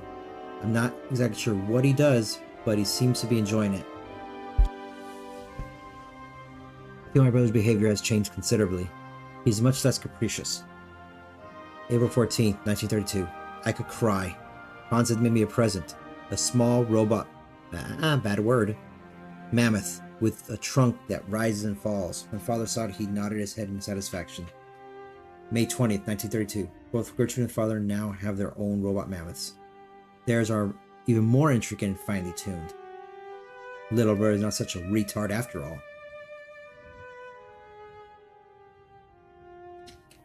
October 15th, 1932. Hans's mammoth now walk, raise their trunks, and wag their tails. It's incredible. December 22nd, 1932. I met the head of the factory workshop, Mr. Grips, this morning. He says that for a young lad of 12, Hans is very gifted. It's a shame that he only makes elephants. Mammoths. February 11th, 1933. Ooh, a year. Oh, no, not a year. Months are now passing between entries. Father and Hans were locked in a long discussion about, or should I say, Hans was locked in one of Father's long monologues. As it is inconceivable that Hans should go to school like other children, Father wants to take him on as a worker at the factory. However, Hans will have to stop making his own little devices. Hans' silence, his half-gaping mouth and staring eyes, finally sent Father off in a rage. I tried to breach the subject with Hans. I suggest he should obey Father. Learning a craft at the factory is his one chance to do something constructive with his life. He is so gifted and takes so much pleasure in making automatons. He did look he wasn't listening to me, but I know he will think about what I said. February 20th, 1933. It's not that Hans cannot speak. It's rather he doesn't want to speak. He uses the least possible words for communication, except with me, but he still is very economical with his words. May 15th, 1933. Incredible. Hans was not just satisfied with learning how the assembly line works, instead he completely redesigned it. Father and Monsieur Grips are taking a serious look at his plans. July 10th, 1933. Father's wanted to talk to me about my future since I passed my exams. He wants to send me to university because he says my intelligence is outstanding. My heart was beating so loud. It's true, I do love studying, but I couldn't bear to be away from Hans.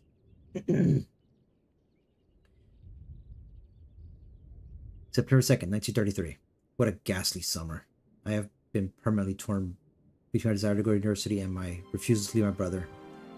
I talked about it with Hans, but he said nothing. That same evening, I found my own little mammoth broken. October 9th, 1933. Hans had another fit of hysterics at dinner again. Father announced that Hans' new assembly line would soon be finished. However, they have removed the automaton parrots that shout orders as they were deemed superfluous. Hans was livid. He hurled his soup dish to the ground and stormed off to his bedroom. What will happen between both of them when I'm not here? October 17, 1933. Despite my scruples, I'm finally leaving. Hans did not talk to me for a week. Father would not understand if I told him why I wanted to stay. My heart is so heavy. Christmas. It is so strange to be home. I had never left home for such a long time before. Once we were alone, Hans did not stop talking. Words just leapt from his mouth. How we laughed at his excitement. He presented me with a delightful little ballerina to replace the mammoth, he told me. I was so touched that I started crying. This had done nothing to harm the strong bond between us. September 10th, 1937. It is strange to pick up this diary once more, and my first impulse was to tear it up, but I resisted. Hang on, go back. Ah, it's been 4 years. But I resisted and instead succumbed to my second desire, which was to write for a while. I am alone in my attic once more. I have been home for 2 months now, and after summer spent living with intense joy being reunited with my brother, Hans has returned to the factory. Father has aged so, and Gertrude's arthritis causes her terrible pain. September 13th, 1937. All in all, these last 4 years have been kind to Father and Hans.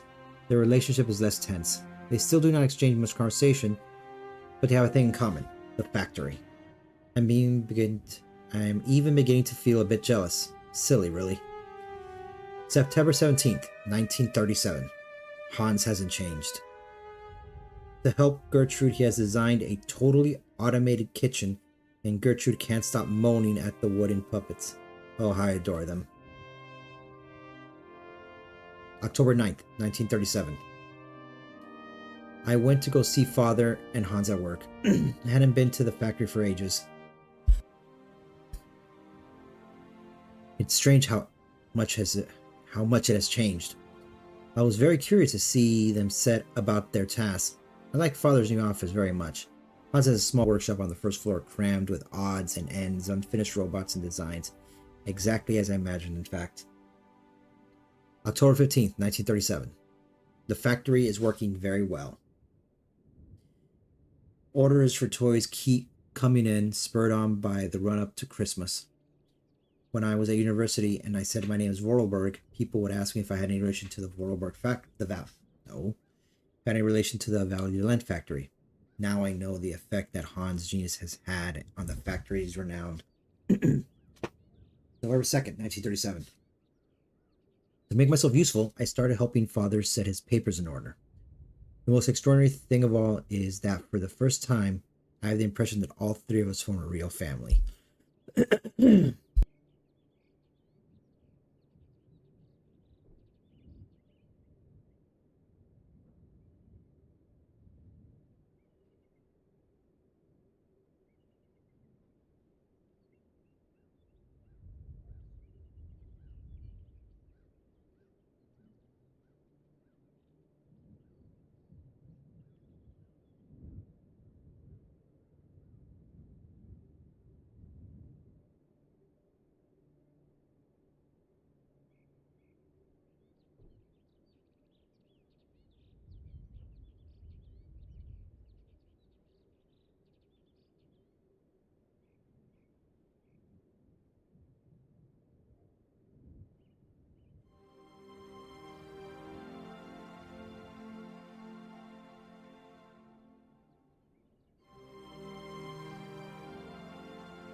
All this time I was muted. That is embarrassing. So you just realize that the pauses going on here was reading. So we'll just pretend that didn't happen. January 7th, 1938. I thought he wanted to leave because of father. Not at all. It's because of the mammoths. He wants to go trekking mammoths. I thought he'd gotten over his obsession. I know my brother only too well. I wouldn't dream of telling him his quest is useless. It isn't worth it. He will not listen to reason. So embarrassing. January 10th, 1938. I was so selfish the other evening. I returned to talk to Hans and ask him gently if he was sure of his decision. I already know what their reply is going to be. Nothing will make him change his mind. January 19th, 1938. Despite my profound sadness and despair, I must help Hans fulfill the destiny he has chosen and announce the news to father. I fear the worst. January 24th, 1938. The worst was worse than my fears. Father's anger was terrifying. He shut Hans away in his workshop at the factory and has forbidden all visits except Gertrude, who feeds him. February 1st, 1938. Father decided that Hans should remain locked up for as long as it takes him to abandon his infantile decision. Gertrude tells me that Hans is very despondent yet highly resolute. The worry is driving me mad. February 6, 1938. As soon as Gertrude returns from the factory, I hasten to get news of my little brother. He doesn't say anything. He just fiddles with bits and pieces. She replies every day with a sigh. I try desperately to reason father, but I know I'm just wasting my breath. February 9th, 1938. Hans is 18 years old today, and he is all on his own for his birthday. February 20th, 1938. In secret, Gertrude delivered to me a small robot from Hans. It is a robot of us as children. It works with a small cylinder punched with tiny holes. I quivered with emotion as I turned the key. The message it gave was simple. Please tell me you love me very, very much. February 21st, 1938. Gertrude gave me a different tiny cylinder for today's toy. Hans is truly incredible. He has found a means of communicating between us and us alone in total secret. February 27th, 1938. My days are spent eagerly awaiting Hans's messages. He has resolved in running away. He is preparing his escape. I like if it was a game. March 6, 1938. Gertrude has returned and she is beside herself. Hans has disappeared. Father has not even deigned to return to the workshop where he locked up his son, nor find out how he managed to escape. He's giving me a black look as if he knew we were up to something behind his back. March 7th, 1938. It is beginning to dawn on me that Hans is gone. I miss him so much. Please protect my little brother and watch over him for me. March 11th, 1938. With Hans gone, Father now locks himself away night and day at the factory. The house is so gloomy now. March 12th, 1938. This morning I caught Father in the drawing room installing a coffin on a trestle. The sight of it made my blood freeze. What on earth is he up to? My question I met with stony silence and a permanent black countenance. March 13th, 1938. Behind closed curtains, the drawing room with a coffin surrounded by huge candles has become a veritable funeral chamber. March 14th, 1938. This is ghastly. I have just understood what Father is up to. This morning, the priest came to pray before the coffin, and I finally caught on. Father's in mourning for the death of Hans. Father made the priest believe that his son was dead. How could he do such a thing? March 16th, in the madness occasioned by his grief, my father grows ever more cold and calculating. He contracted his old friend, Dr. Schmoll, who duly drew up a bona fide death certificate without even seeing the body. I dare not imagine what yarn he spun. March 17, 1938. Hans's funeral will be officially held next Sunday. Father strictly forbade me to attend. The sword masquerade makes me feel ill. But I cannot denounce this subterfuge, or else I will display my father's mental stability to the world. The shame would kill him. That much is certain. I have to get away. Far, far away. April 23rd, 1938. No, I will not leave. I have thought long and hard. My life is here. Next to my father. He needs me too much now. The factory needs me. Because father is incapable of running it now. Besides, I can only find peace of mind among Hans's robots. And now... And how shall I know when he has sent me new ones if I'm not home to receive them? No, I shall not leave. My destiny is to remain here and keep watch. That was quite the lore dump. And it brutalized my throat. Constant clearing. And muting myself because I'm an idiot. Hopefully I didn't...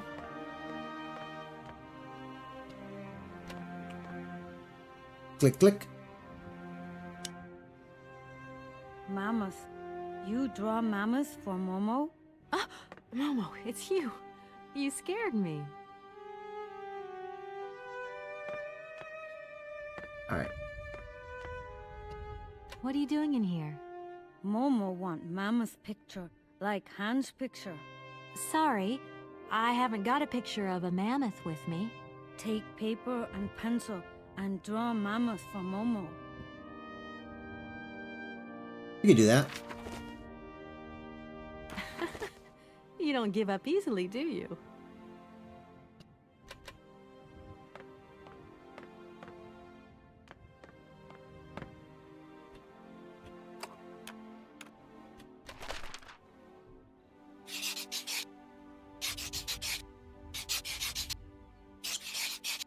Scrap it, scrap it, scrap it. Hans, 1932.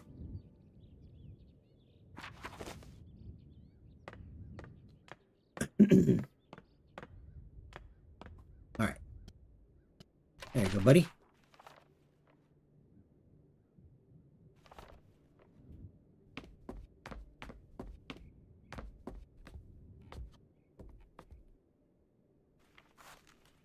Thank you.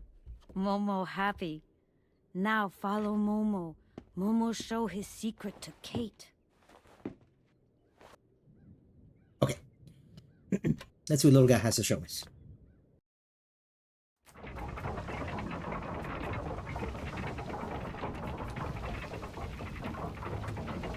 Momo. Silly guy.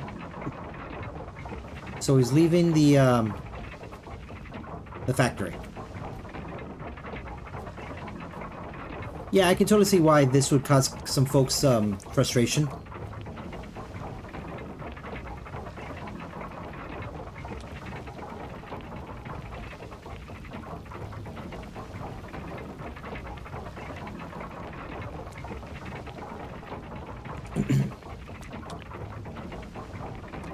Alright, so... Oh, leave. Okay, so he's running past the baker.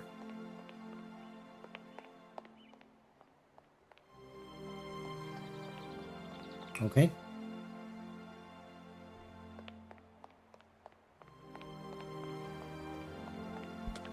Walker. Kate Walker.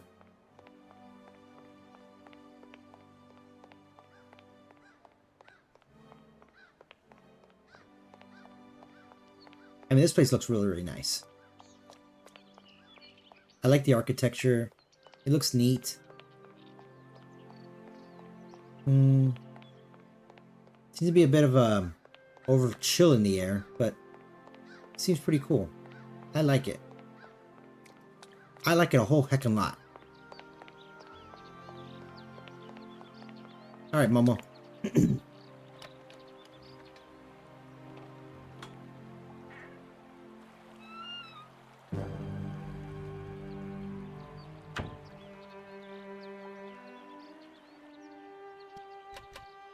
Alright.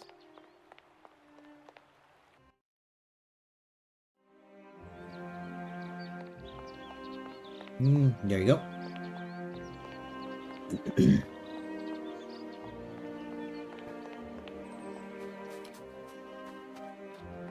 It's nearing 9 o'clock now, so I get the feeling we're definitely going to be going to my favorite part of the game, which is the university. A lot of things I just like. I really just enjoy the aesthetics. Just like an adventure game, I see a thing, I pick it up. I don't ask questions, I just pick it up. Hey, Momo. There you are, Momo. This is some walk you've taken me on. I've got to say, though, it sure is mighty pretty. Momo come here often. Momo like make splash in water. That's fun. Okay. Hans. Tell me, Momo, do you really think that after all these years, Anna's brother is still alive? Anna always say Hans go away, but Hans come back maybe. You are a strange one, Momo. I'm beginning to see why Anna Vorarlberg liked you. Momo, Momo look like Hans. Momo very proud. It must be fascinating to live in a village full of automatons. Automatons made by hands. Difficult work. When Momo big, he do like Hans. Momo friend of automatons. I am friend of the trees. Tell me, Momo, did you come here a lot with Anna? Mm-hmm. Anna like Momo. Anna like Hans. Anna on journey. Why have you brought me here? Mammoth doll in cave. Very important for Hans, Anna say. Cave? What cave? Where? Momo not liar. Didn't say we're a liar. Momo, I've got to go now. But see you later, maybe.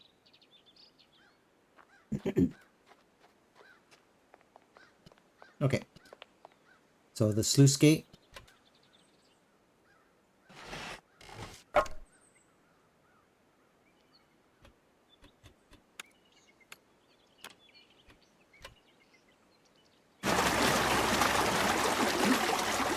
Oh. So that's interesting. Because before... Okay, so this is something that was different. Because before, you would use it, it would break. That's what happened. Then you would put the ore in and try, but couldn't push it. So then you had to go to Momo, and he would do it. And probably to get rid of that extra step of having to...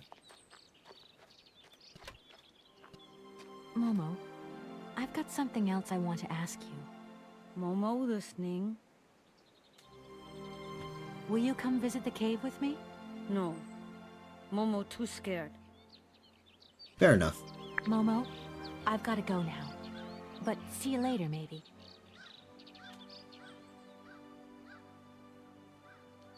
Okay.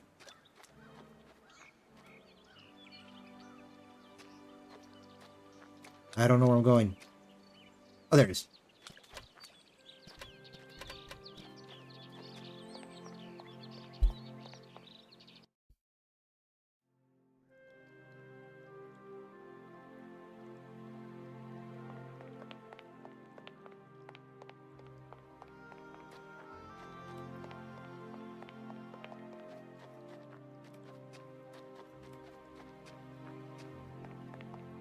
This looks nice. This cave looks nice. Kind of reminds me of the caves, inner space over in Austin or Georgetown, near that area.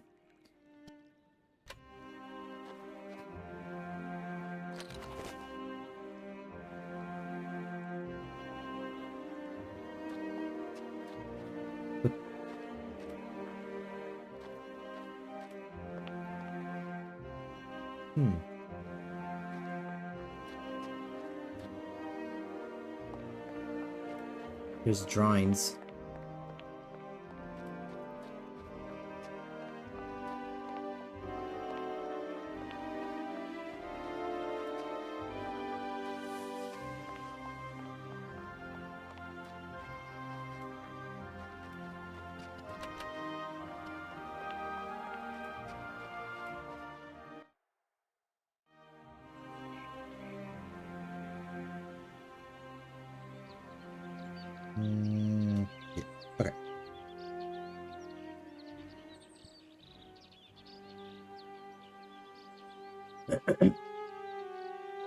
Okay. Back to, oh, one was gone. Mushy mushy. Hello? Kate? Is that you? Well, yeah, who did you think it was? I didn't recognize your voice, that's all. Must be the distance or something. So, spill the beans. What's Europe like? You lucky lady, you. Honestly, I never get that kind of break. Well, so far all I've seen of Europe is this tiny village, and frankly, they're not very hospitable. The whole case is getting really complicated. There's this surprise heir I've got to find. I know. I talked to Lynn, who bumped into Joss, and she had coffee with the head honcho this morning. He didn't sound at all happy. The client's meeting him tomorrow, and when Marson tells him that the sale's not even gone through yet, whoa, you're gonna be pleased you're on the other side of the ocean when that bomb goes off. Yeah, I get the picture.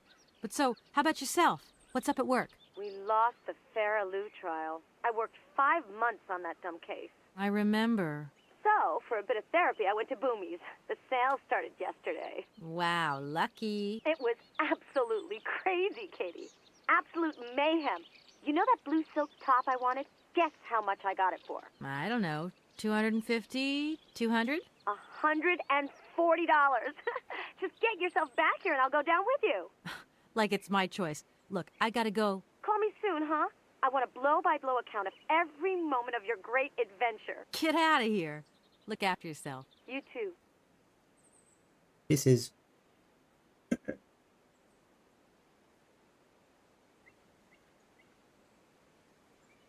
That's not very nice of her. Everyone in the town has been friendly, so I don't understand the whole "they're not very hospitable" line. That was also in the original as well, that they're not very hospitable. Like, what do you mean? Everyone's been accommodating. Yeah, it's annoying that Anna passed away and just surprised last minute knows that Hans was alive. But the entire village thought that Hans was dead. She's probably just venting her frustration.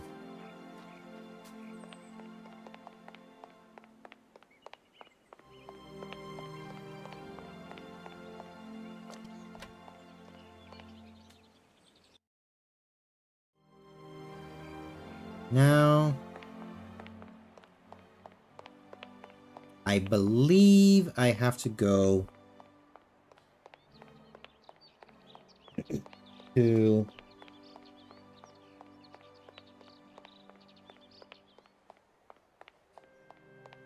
the cemetery. On a side note, it is good that I've noticed that I've not had any alerts as far as the stream goes. So my idiotic idea of setting my OBS to be 120 frames per second was idiotic. Keep it to 60. That's good enough. It'll do.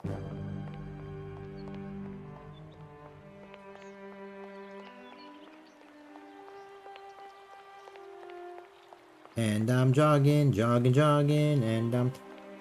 It'd be funny if I missed something over at by the cave.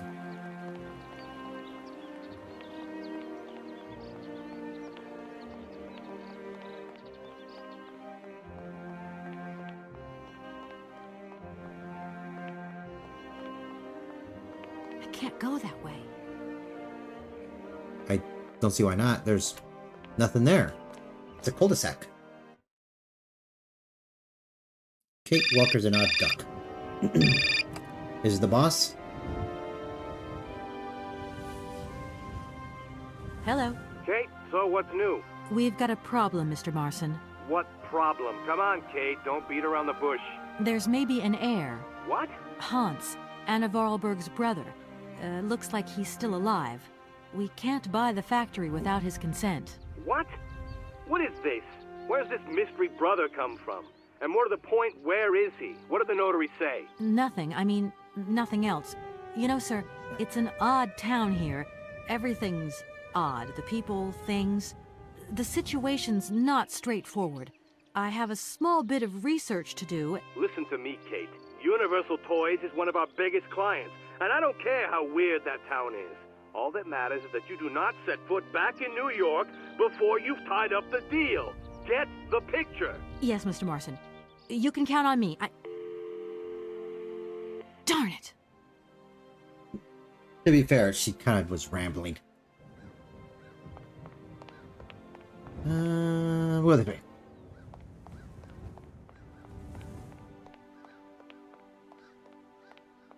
That's a puzzle. So I'll go this way.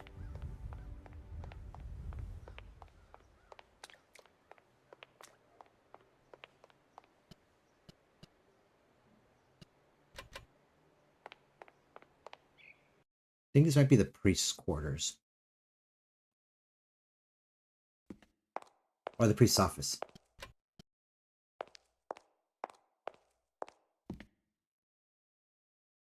What?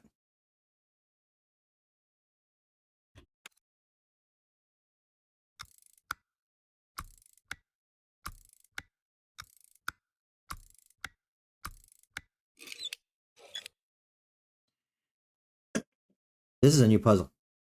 This is new. So whatever it is, it has to involve with music. That's what we got. Okay.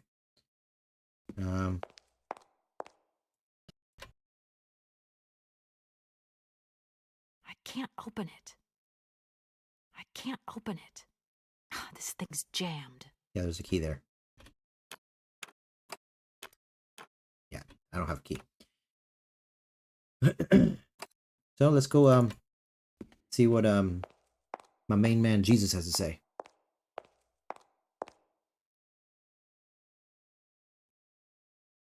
Automaton Jesus.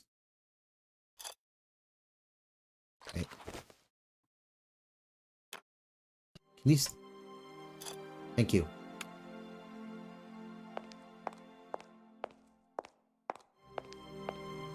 All right.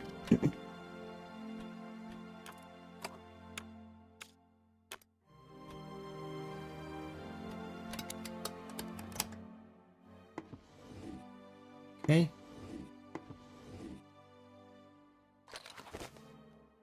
Okay.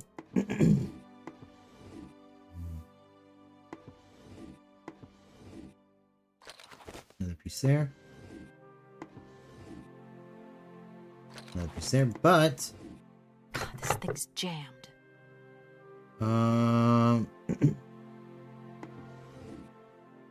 This thing's jammed. I think one of these though, if it's this thing's jammed. I want to say this thing's jammed. You just got jammed. Oh, there you go. Okay. Oh, idiot. That. Okay. Ooh, this one might be tough to read. To my successor, the Valadilene parish priest, to sanctify the sanctity of confession is a sacred vow. So these revelations are the result of much soul searching and reflection. One day in March 1938, Rudolf Vorarlberg knocked at my door. I was a young priest then and was overawed by the dominant personality of the town's most important figure. I remember it was raining that day, and beneath his dripping hair, Monsieur Vorarlberg's face was the very expression of eternal pain itself. Through gritted teeth, his eyes swimming in grief, he announced that his son Hans had just died. He wanted me to come immediately to bless the body. I entered the dark drawing room at the family home. Hans's coffin was set in the middle, sealed shut. Monsieur Vorarlberg explained to me that he wanted no one to see the body of his son. Hans's badly mangled corpse had been discovered at the bottom of a precipice. It was presumed that he had slipped and fallen badly. Despite his 18 years of age, the young Vorarlberg did not have all his faculties. I believed him. I led the funeral and officiated the mass and burial. We buried Hans Vorarlberg with all the dignity and solemnity befitting such a tragedy. Life indeed hangs by a thread, and I would have surely have forgotten this episode. Only several years later, after her father's death, Anna Vorarlberg had an accident at the factory and nearly died. Such a close call with death seemed to awake in her a need to confess. What I heard that day would haunt my dreams thereafter. She told me that the body of her younger brother Hans was not at rest in the family tomb for the simple reason that he was still alive. I had blessed and sanctified an empty coffin. I had assisted and sanctioned a masquerade staged by Rudolf Vorarlberg himself to exercise the blind hatred he felt for his son. His son had left and he felt betrayed. A man who preferred to believe and make others believe his son was dead. Never accept the truth had shamefully deceived me. What kind of priest was I? And what kind of priest would I become? Our merciful Father alone will be my judge. It is my duty to inform you that one of your flock is still unaccounted for. I leave this terrible secret in your hands to do with what you will. Leon Barnard, priest.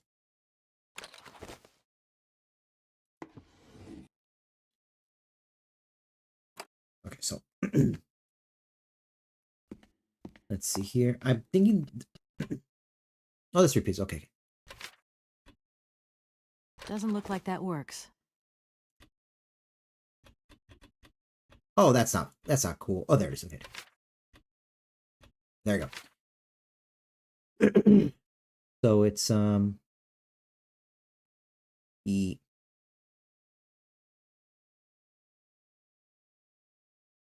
So hang on. E U.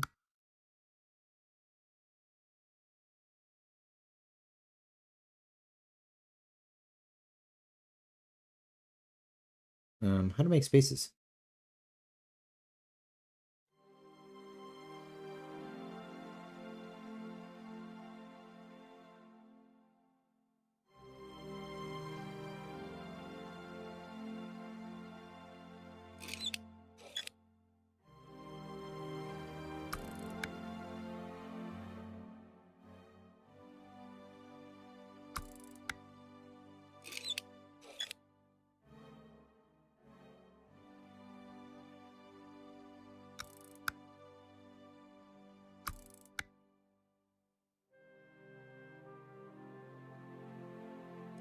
I wonder. I'm just curious. So it's U, U, U, U, U, U.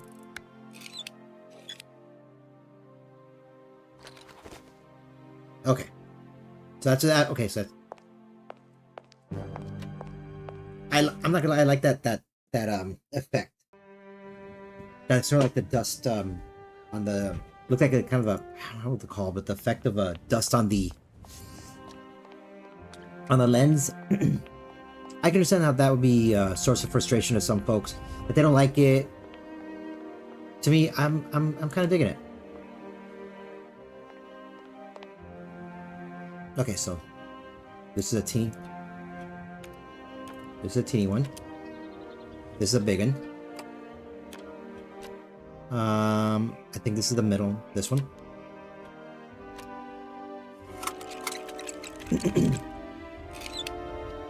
Heck yeah. We'll ride that elevator. Up we go. I'll be terrified to get in the elevator. I'm scared of heights, so that would be terrifying to me. To get up that elevator.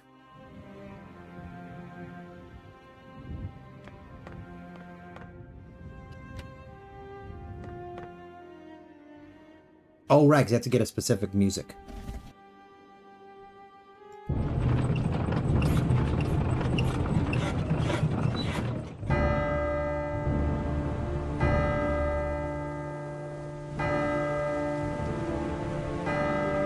This feels like it's from a horror movie, like from a horror game.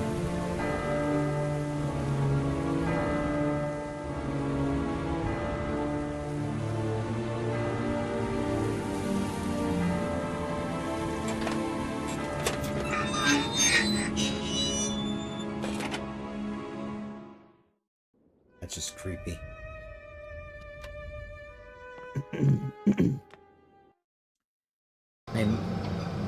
I am creeped. I am heckin' creeped out.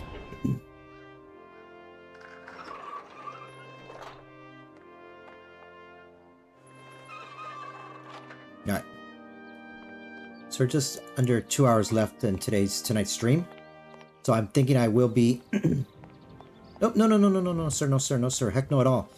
So it looks like I'm gonna be heading towards the university. Ooh, what's over here? No, don't get distracted. Yeah, let's get distracted. That's progress. I'm going this way.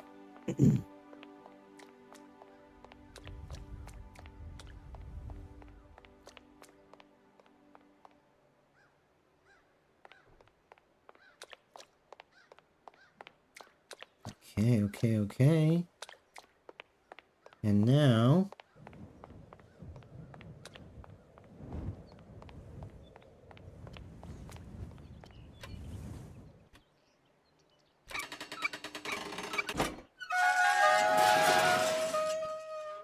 That's not disconcerting at all. Okay.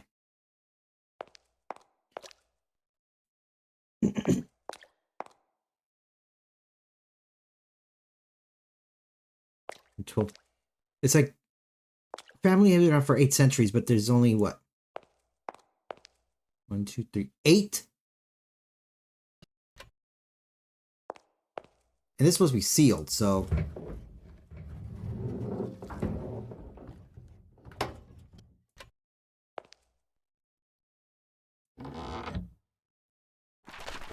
Okay.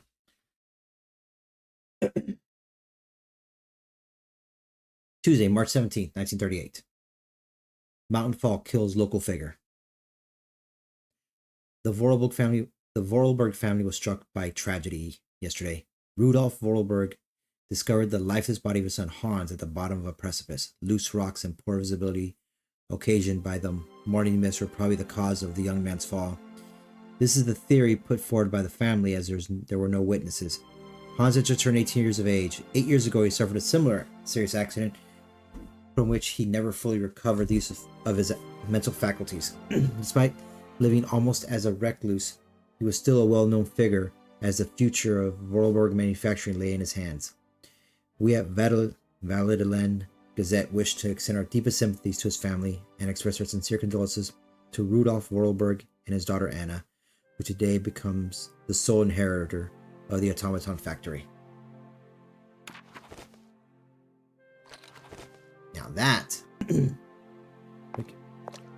yeah. Let's not put anything back the way we had it.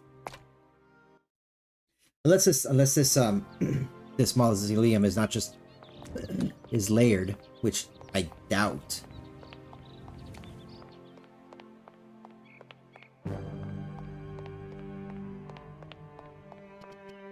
Unless it's like layered as in they excavated. No, that doesn't make sense. Your face doesn't make sense. This is true. No. Kate. You're drunk.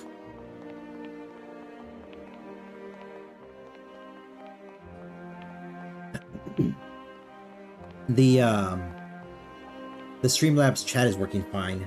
No, my 2 little tests have shown as such. But now I gotta go back to the factory because there was that one that in Anna's office. There's the one thing that I couldn't see.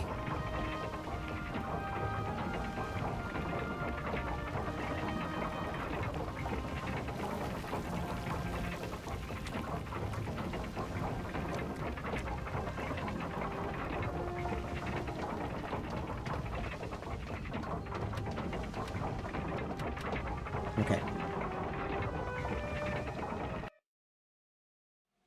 So for excellent, no warnings. Nothing to say, hey, your stream broke.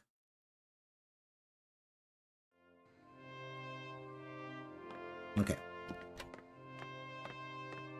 See this here? Hi! Where are you hiding? We've got to go home. We're late. Very late. Anna! Over there. What do you mean, over there? Please, Hans. We've got to go. It's a secret. You've got to swear. Okay. I, Anna Vorarlberg, swear to my brother Hans to never ever mention this to anyone. It's right there! You see? But it's dark in there. Don't worry, I took a lantern. From the factory. Girls, honestly. You won't look so clever when Father notices you've stolen one of his lanterns.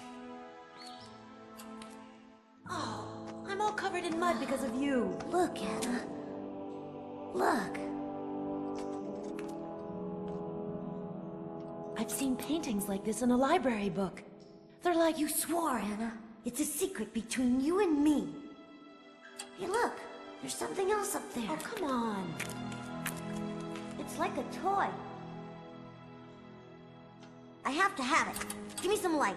But Hans, it's much too high. Do be careful, Hans.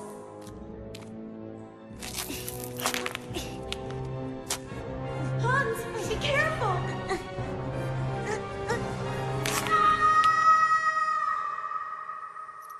For weeks, my brother lay in a coma, hanging between life and death. And then one morning, he opened his eyes. But I knew he would never be the same again. We never did return to the cave. And to this day, I have never, ever betrayed our secret.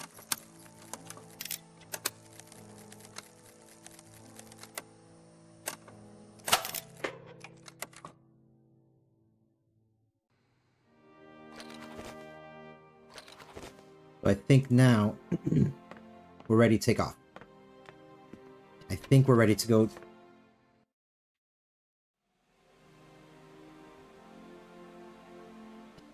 Back to the train. I think I have everything.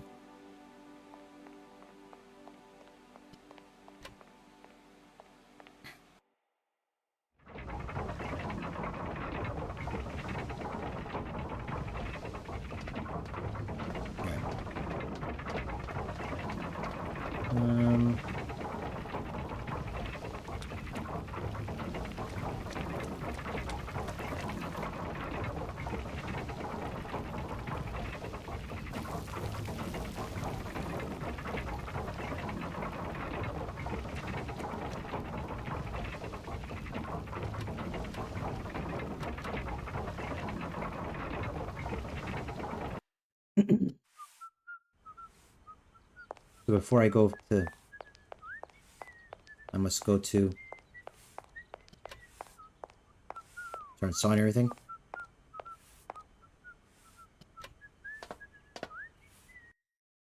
I get, you know, being proud of work, but seriously.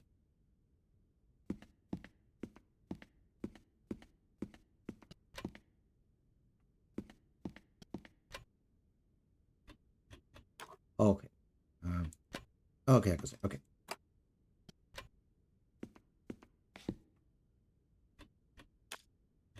Forgot. What's this? Oh, never mind. Hi. If you want to replay it, that's who goes there. Okay, okay.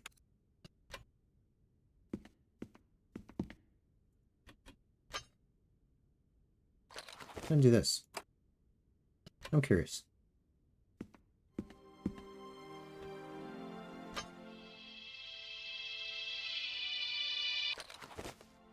Oh, okay, it's just it's a music one. It's just a music one, as if that's somehow diminishing it. Alright. It's me again, Oscar. Hello, Kate Walker. Kate Walker. Did you hear Anna Vorarlberg talk about a mysterious cave? No, Kate Walker. I feel like I'm missing something. Don't think for... I also have much to attend to, Kate Walker.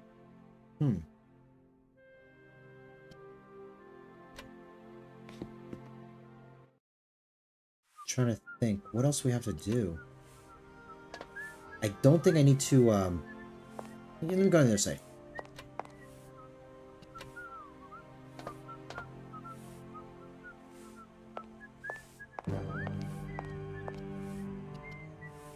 No? I don't think I need to wind up the train.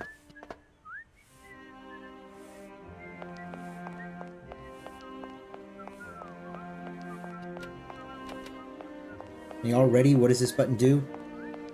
I don't need to use this console. Not yet.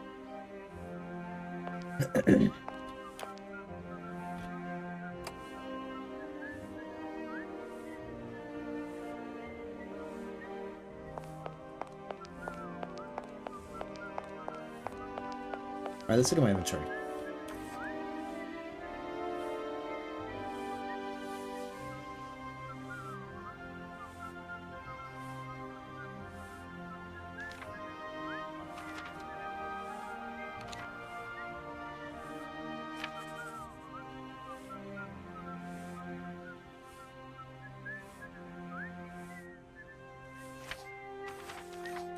Hold up. Interesting. Why did this check off?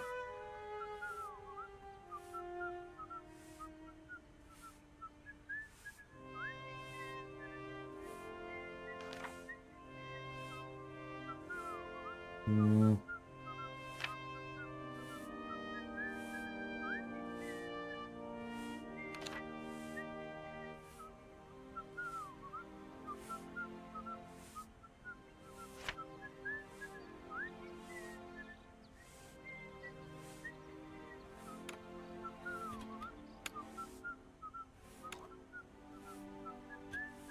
Hmm.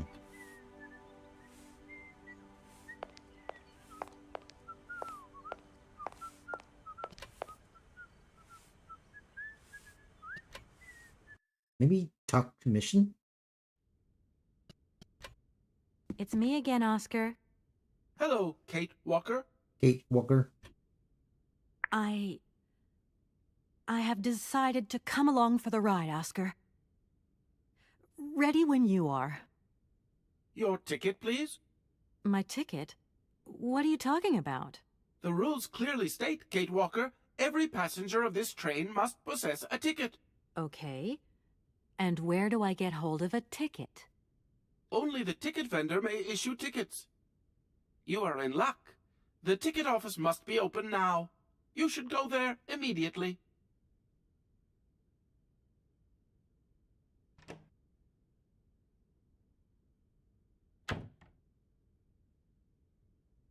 I know it's in part 2.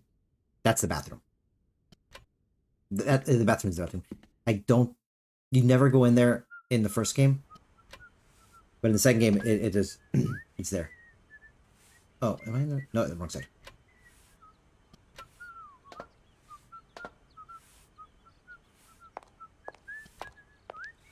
But it's you? What can I do for you, madam?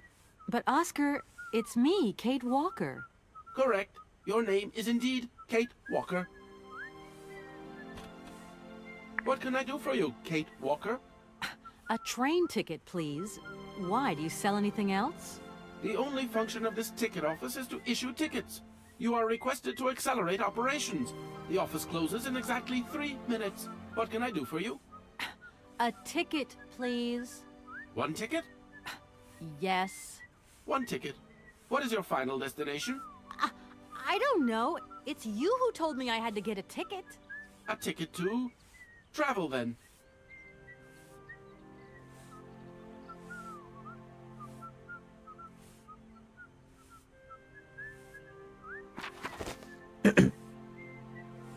Authorization for access to all or part of the movable and immovable estate constituting part of an inheritance. The Vorlberg heritage.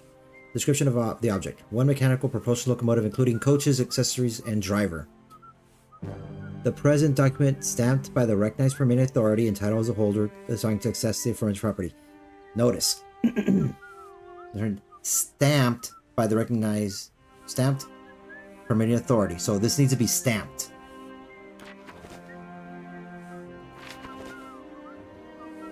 Now, for one person, two. Okay. This is a ticket. There you are. Do not lose it. This office is not entitled to produce duplicates. This advice also applies to the accompanying documentation. What's that? The authorization for the release of the train. The ticket officer may ask you for it at any time. But I mean, you are the... Attention! The exact moment has arrived to close this office. Okay. So, just gonna skip ahead a little bit because that document said that it needs to be stamped by the appropriate party. So I'm gonna go ahead and go back to the notary.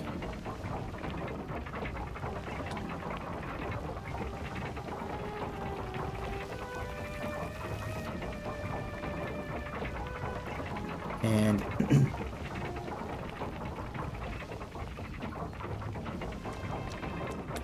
get this thing stamped.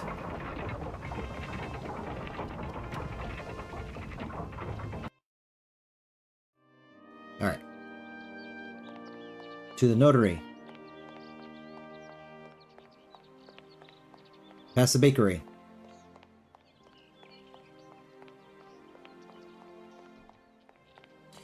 The good thing is, if I remember correctly, the rest of the game, the streets aren't as windy, or the environments aren't as windy, so the controls are not going to be as inconvenient as they are here. I can take. Oh, okay. I thought we were done. I was get a message saying no, better than rest. You know as much as I do now, Miss Walker. I wish you good luck.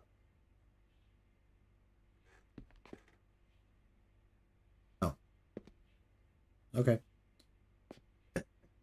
They just said let him rest. Okay, so now here.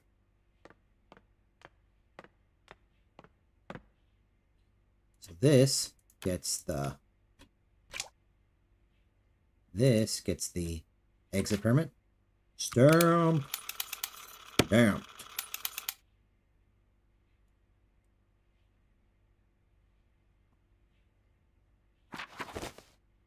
Approved. Okay. There you go. Because you need that stamped.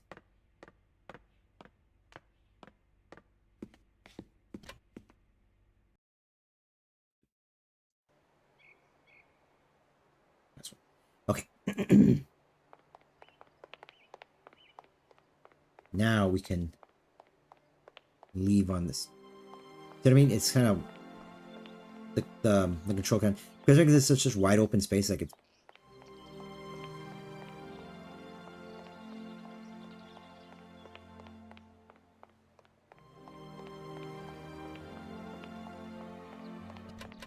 Okay. Now we can go on the train. Now we leave Valadilene.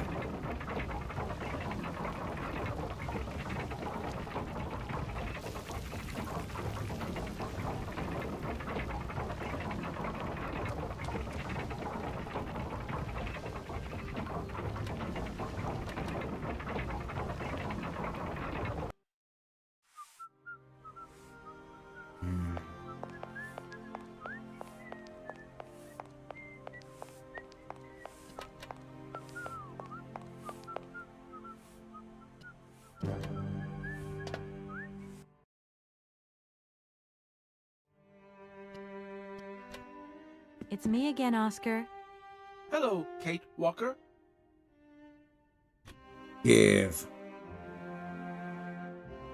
Oh, Here. This is your stupid train release ratification, Oscar. Thank you, Kate Walker. That is perfect. And your ticket. There you are, Oscar. Does this mean we can leave now? No. I cannot accept this ticket for the moment, Kate Walker. Keep it. I don't understand why you're still refusing to take this ticket. Everything is in order, and an engineer prides himself on punctuality. Yes, Oscar, I remember. But what now? But what's up, Oscar? Why haven't you returned to your engine room? If I may be so bold as to express a personal opinion on this matter, Kate Walker. I'm all ears, Oscar. I fear we have omitted to wind up the locomotive springs. Is that all? Then let's do it, for Christ's sake. I'm afraid I have no notion of how to implement this function, Kate Walker. It would seem that the makeshift completion of my production process is responsible for a lack of instruction on this matter. Okay, right. I'll see to that myself then. I mean, a wind-up train can't be that complicated. You wait there. I won't be long. Thank you, Kate Walker. Don't think for one moment that I'm bored of you, Oscar, but I have to go. I also have much to attend to, Kate Walker. Mainly waiting. I wonder if I could have done that already.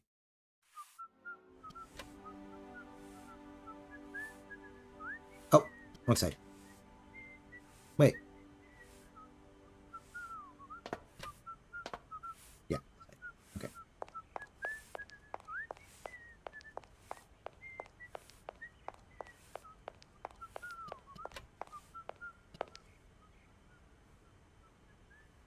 Hmm.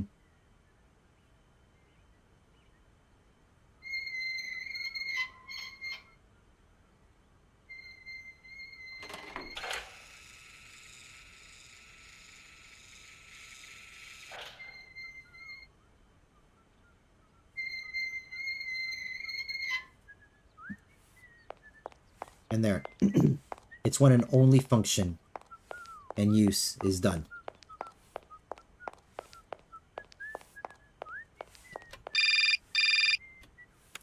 Is it gonna be Dan? Kate, it's me again. Dan, I was gonna call you. Yeah. Are you mad at me? I've just called Marson and Lormont. They told me you weren't expected to return this week. Oh, yeah. So when are you coming home? I don't know. There's nothing I can do about it. The situation is kind of tricky, you know.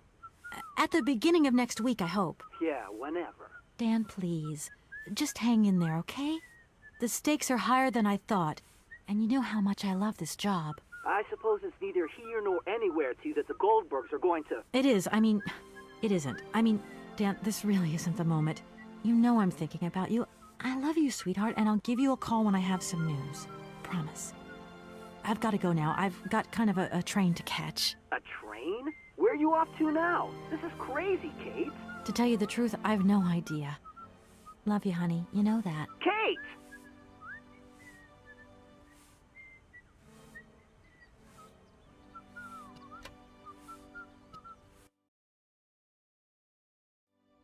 Alright, let's do this. It's me again, Oscar. Hello, Kate Walker. Kate Walker.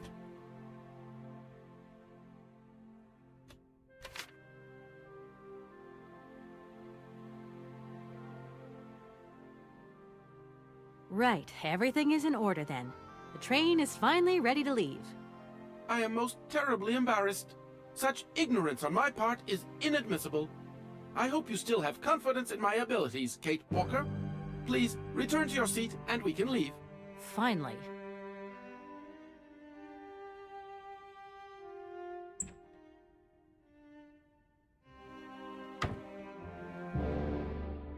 Alright. I wonder if they just upscaled the original cinematics. I'm not gonna lie, I do think that might also be a reason why some folks might have mixed feelings on it, but I like it. Personally, I still like it.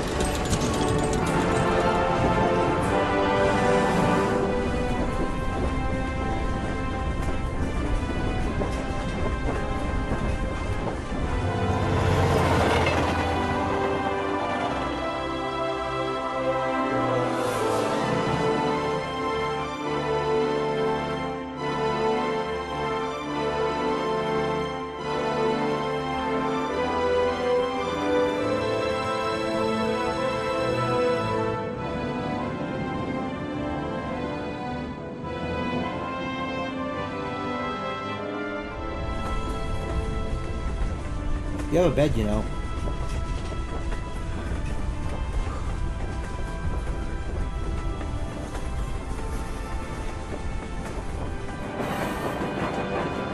There we go.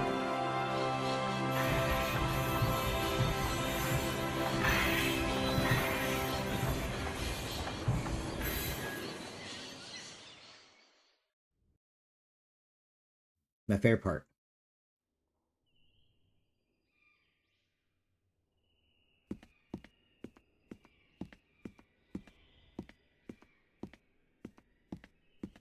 Where are we, Oscar?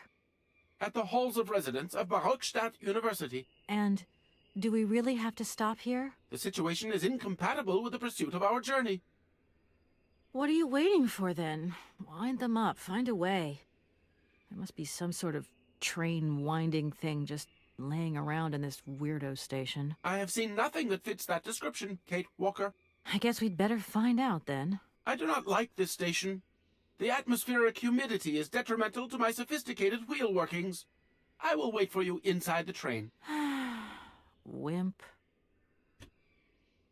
Alright. And to think that when I first became a lawyer, I was worried I'd get stuck behind a desk. Is something wrong, Kate Walker? Is the restaurant car service not to your liking? Would you like another pillow? Don't worry, Oscar. Everything's just hunky-dory. And you are just hunky-dory, too. I didn't know there was a restaurant car. Oscar, we have a serious problem.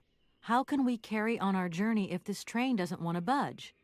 What are our options? Every clock has its key, Kate Walker. Keep looking. Well, I hope you're right. I'm gonna go see what I can find. Oscar, there's no way you could help me find a way to wind the train back up again? Rust awaits my every movement if I leave this train, Kate Walker. And what would you do with a rusty engine driver? Not a lot, I suppose. Oscar, I think that Hans Vorarlberg once stayed in this town after he left Valadilene. Maybe this wasn't a chance stopover after all. Nothing is left to chance in a railroad network. You agree with me, then? We have no concrete proof to support your hypothesis. The train stopped because the clockwork mechanism is unwound. That is the only concrete evidence we have, Kate Walker. I was just hoping for a little imagination on your part, Oscar. No, Kate Walker. I am only an automaton, Kate Walker. This train might be a wonder of technology, but the engine's limited autonomy is a liability. You got to admit that. I am afraid I refuse to entertain this consideration, Kate Walker. Oscar, see you later, alligator. In a while, Kate Walker.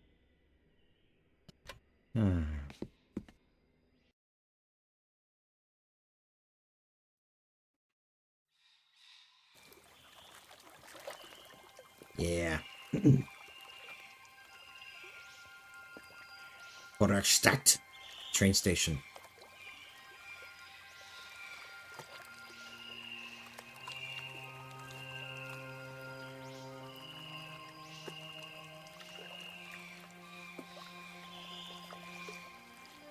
Okay. So now we're going to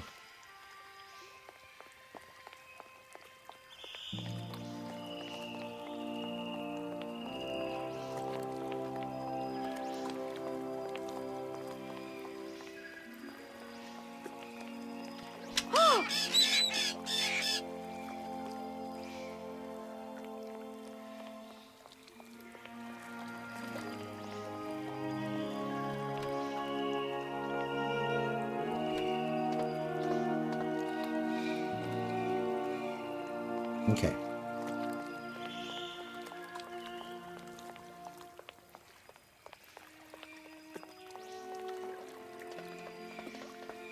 Over here.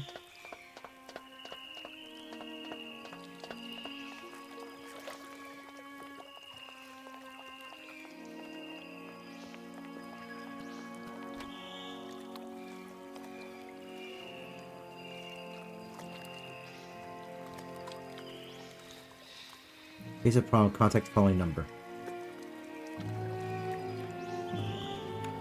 Oh good, I can do that right now. So, well, I can do this.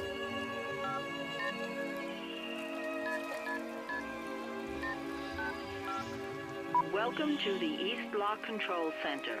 To start, press the number sign. If you are using the Haltenberg lock, press 1. If you are using the Morloff lock, press 2.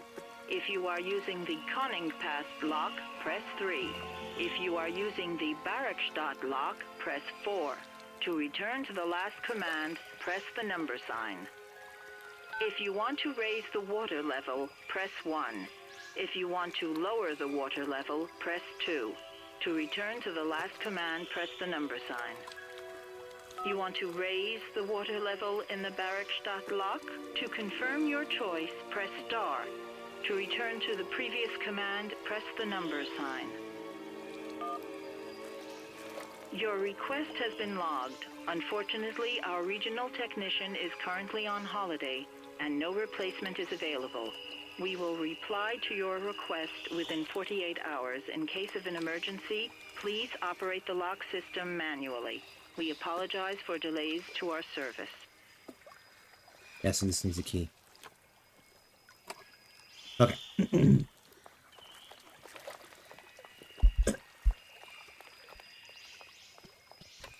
Alright. No point. It's locked. What?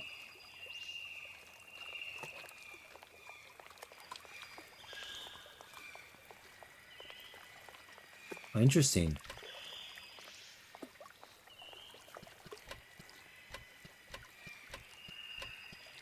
I can't leave. I think I missed something. Let's go over here.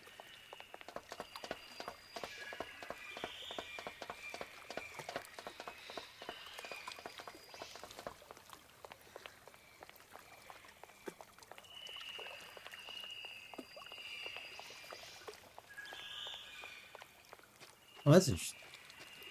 Oh, no. Hello. You arrived by train, I see. Yes, I've come from Valadilene. It's been a long time since I've seen a train here. Students, did you bring students with you? No, I traveled alone. Well, almost alone.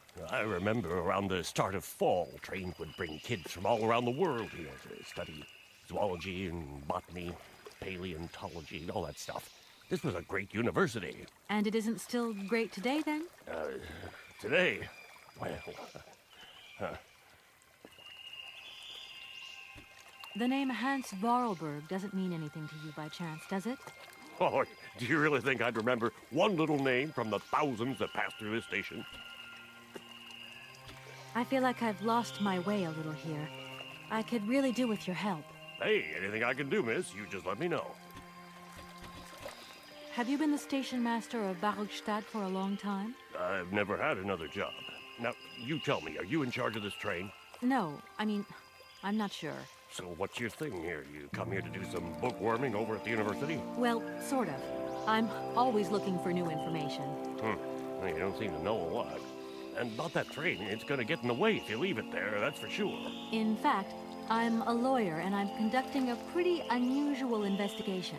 Investigation, huh? Hey, you know, I'm just a station master. I don't know too much about anything. Well, you never know.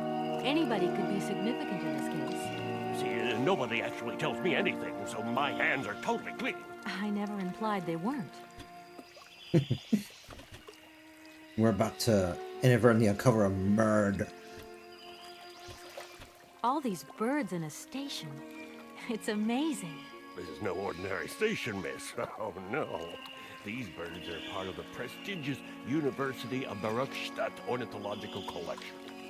Over the years, this aviary has housed some of the most fantastic species from all over the world. And I am not exactly their titular station master either. This award is my responsibility, and that is no easy task. I can well believe you. And you know what's the hardest? The hardest thing is to keep interspecial harmony. And one day some explorer introduced a couple of cuckoos from the Amazon. Whoa! It wasn't Emerson. a good idea?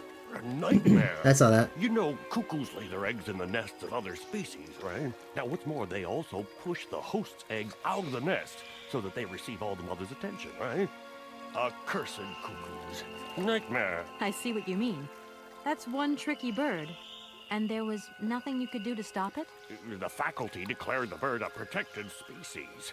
If it wasn't for our mechanical eagle, we were sitting on a major ornithological catastrophe. You have an automaton here?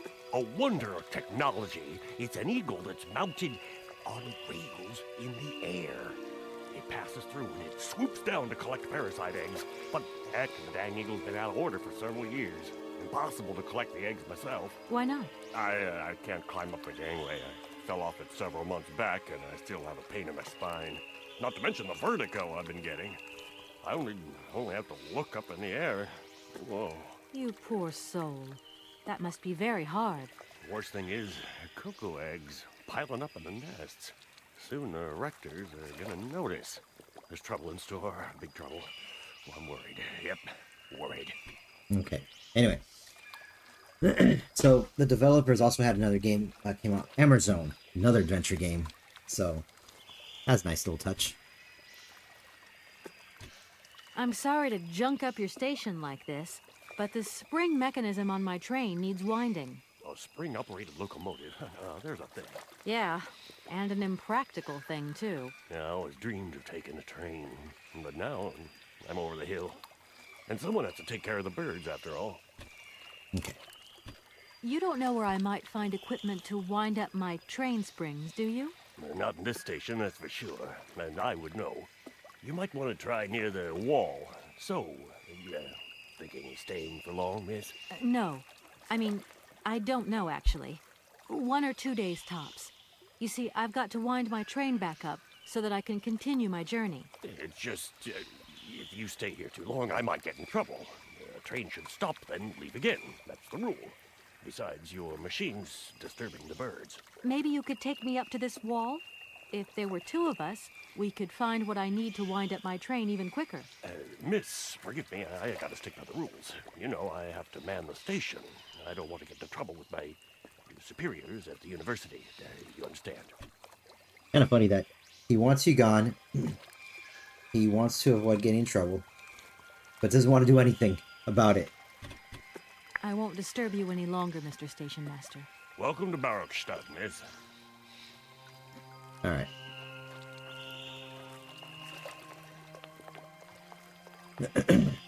Now let's see if I can now leave.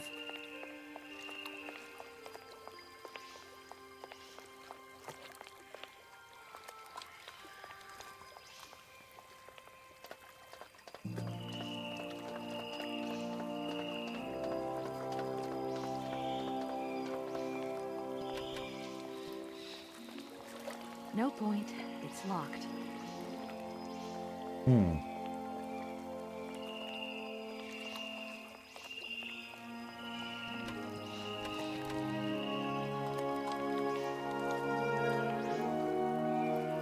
That'd be really embarrassing if I got myself locked out because of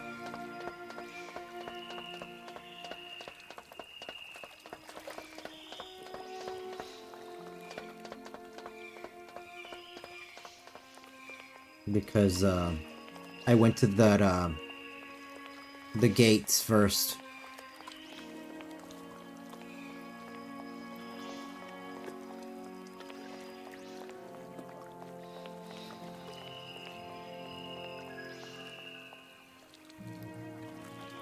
Okay, so that's... I may come back here later, but...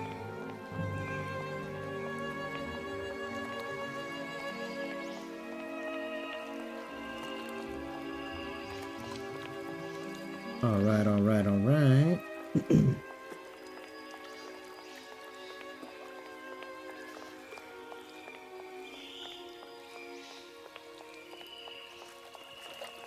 Okay.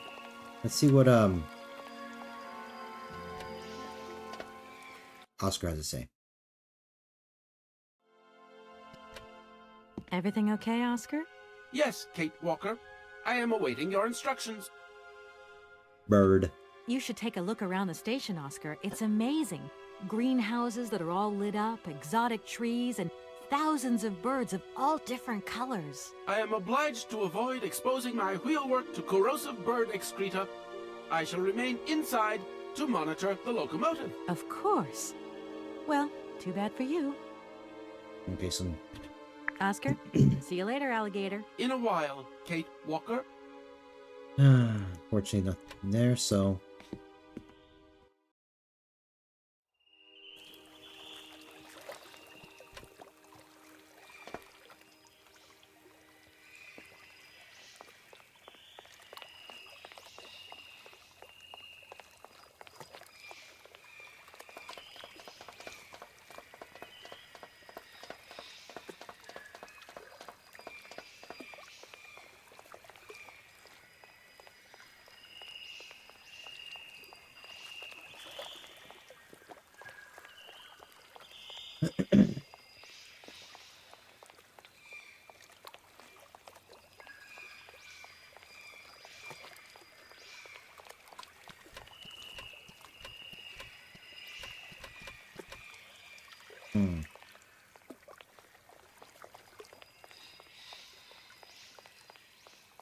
Okay, I'm gonna do a little more exploring and then restart the chapter because I just have a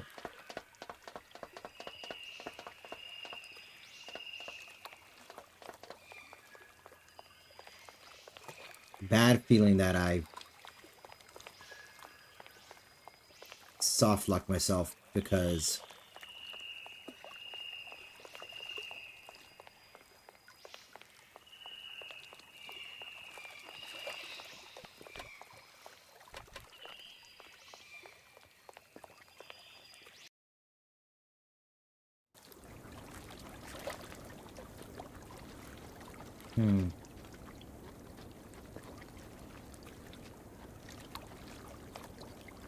That thing looks like the winding machine I used in the Valadilene station. Okay. So...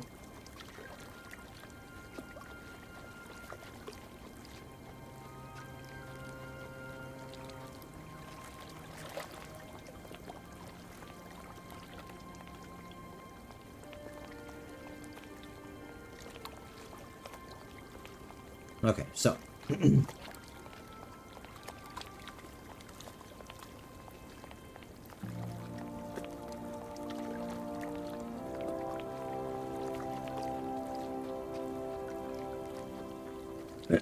I think now that I found it, I think now I should be able to start accessing stuff.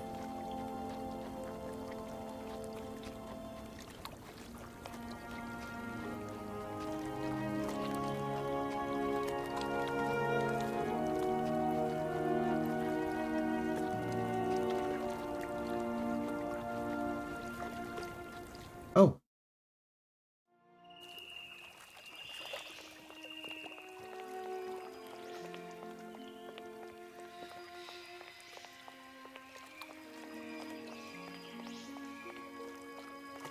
Yep. Kate Walker!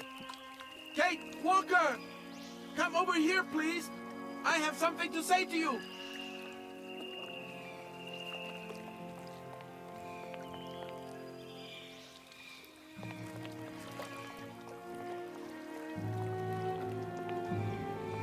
That was weird.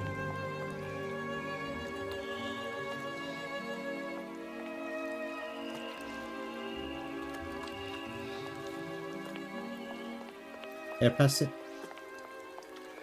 Nope, that's the trunk.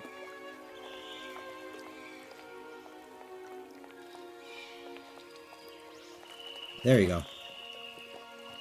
Wait, what? Yeah, let me get on the other side. Nice little flare effect. Yeah. Come on. Get up there.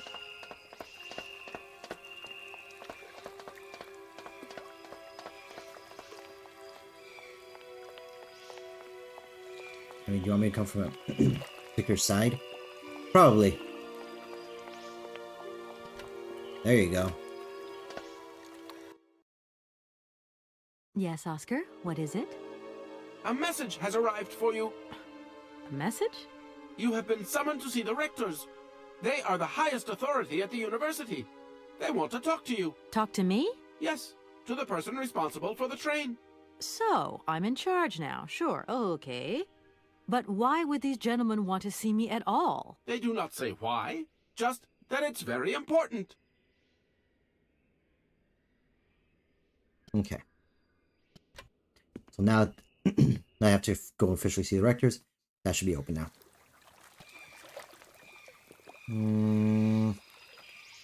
I'll go this way.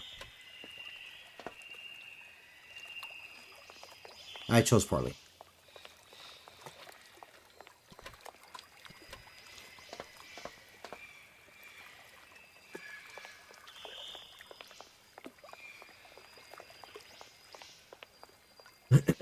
Yeah, I was worried that the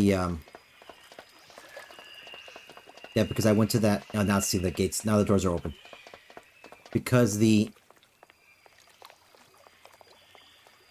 the doors are open. You just. Now that I have to officially got records, now these things are open. Hit him with a Das Vidania. Ooh, what's this? I'll take that.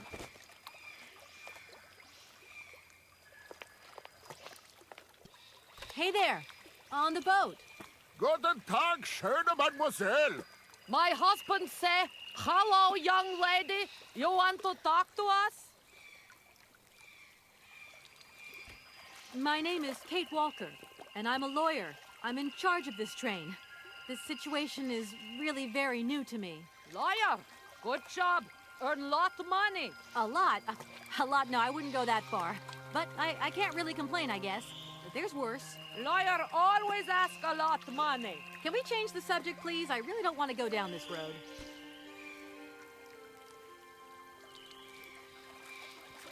Hey.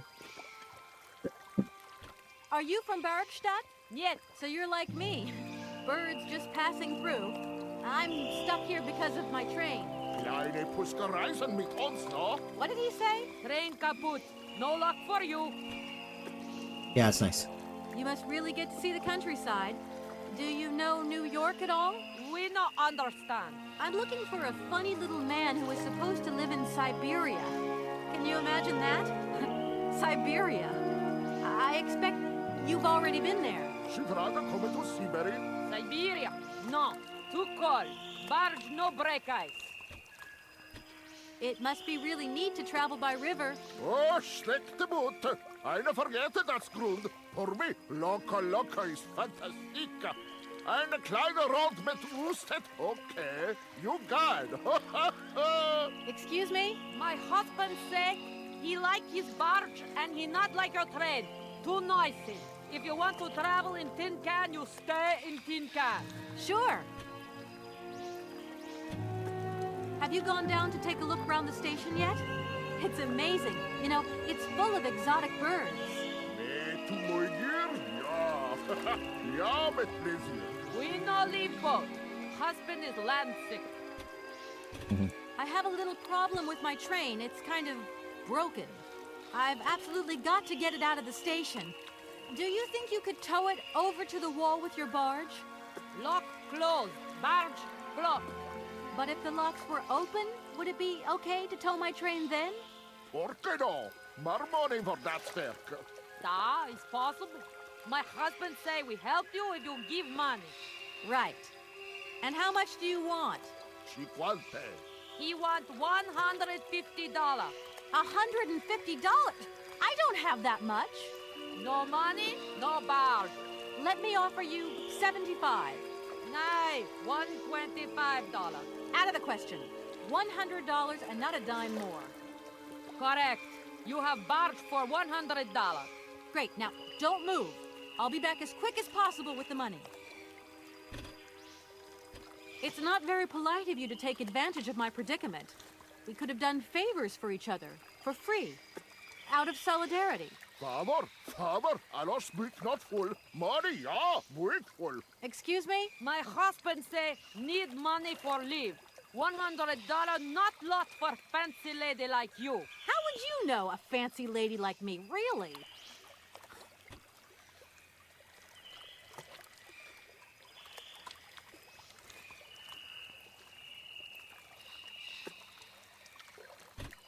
I hope my train isn't too big for your barge. Tis okay. Motorboat, erste Klasse. My husband say correct. Powerful motor. I mean, we're not exactly very far from the winding machine, are we? It's dumb, isn't it, all this effort to go a few yards? Put train in barge? Nay, not possible. Okay. I'll leave you to it. I won't disturb you again. For now. До свидания.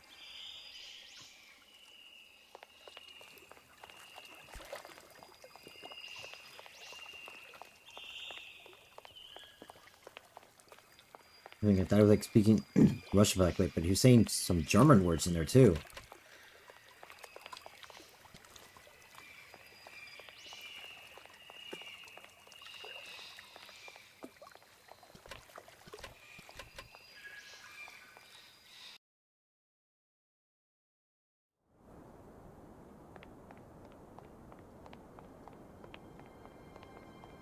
There you go.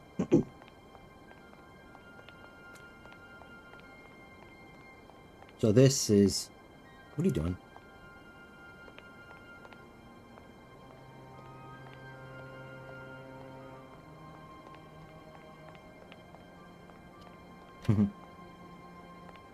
Hello. Hey, baby, you party? You sure looking mighty fine. Love those big round eyes. Just who do you think you are? Hey, spunky. I like that in a lady. Okay, I'm hooked. Come on, Zol. I'll let you buy me that coffee.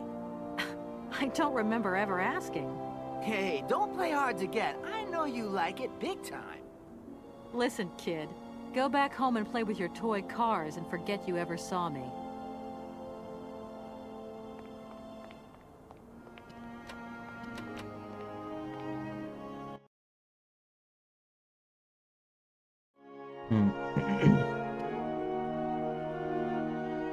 All right. Now, if I remember correctly, the rectors are in.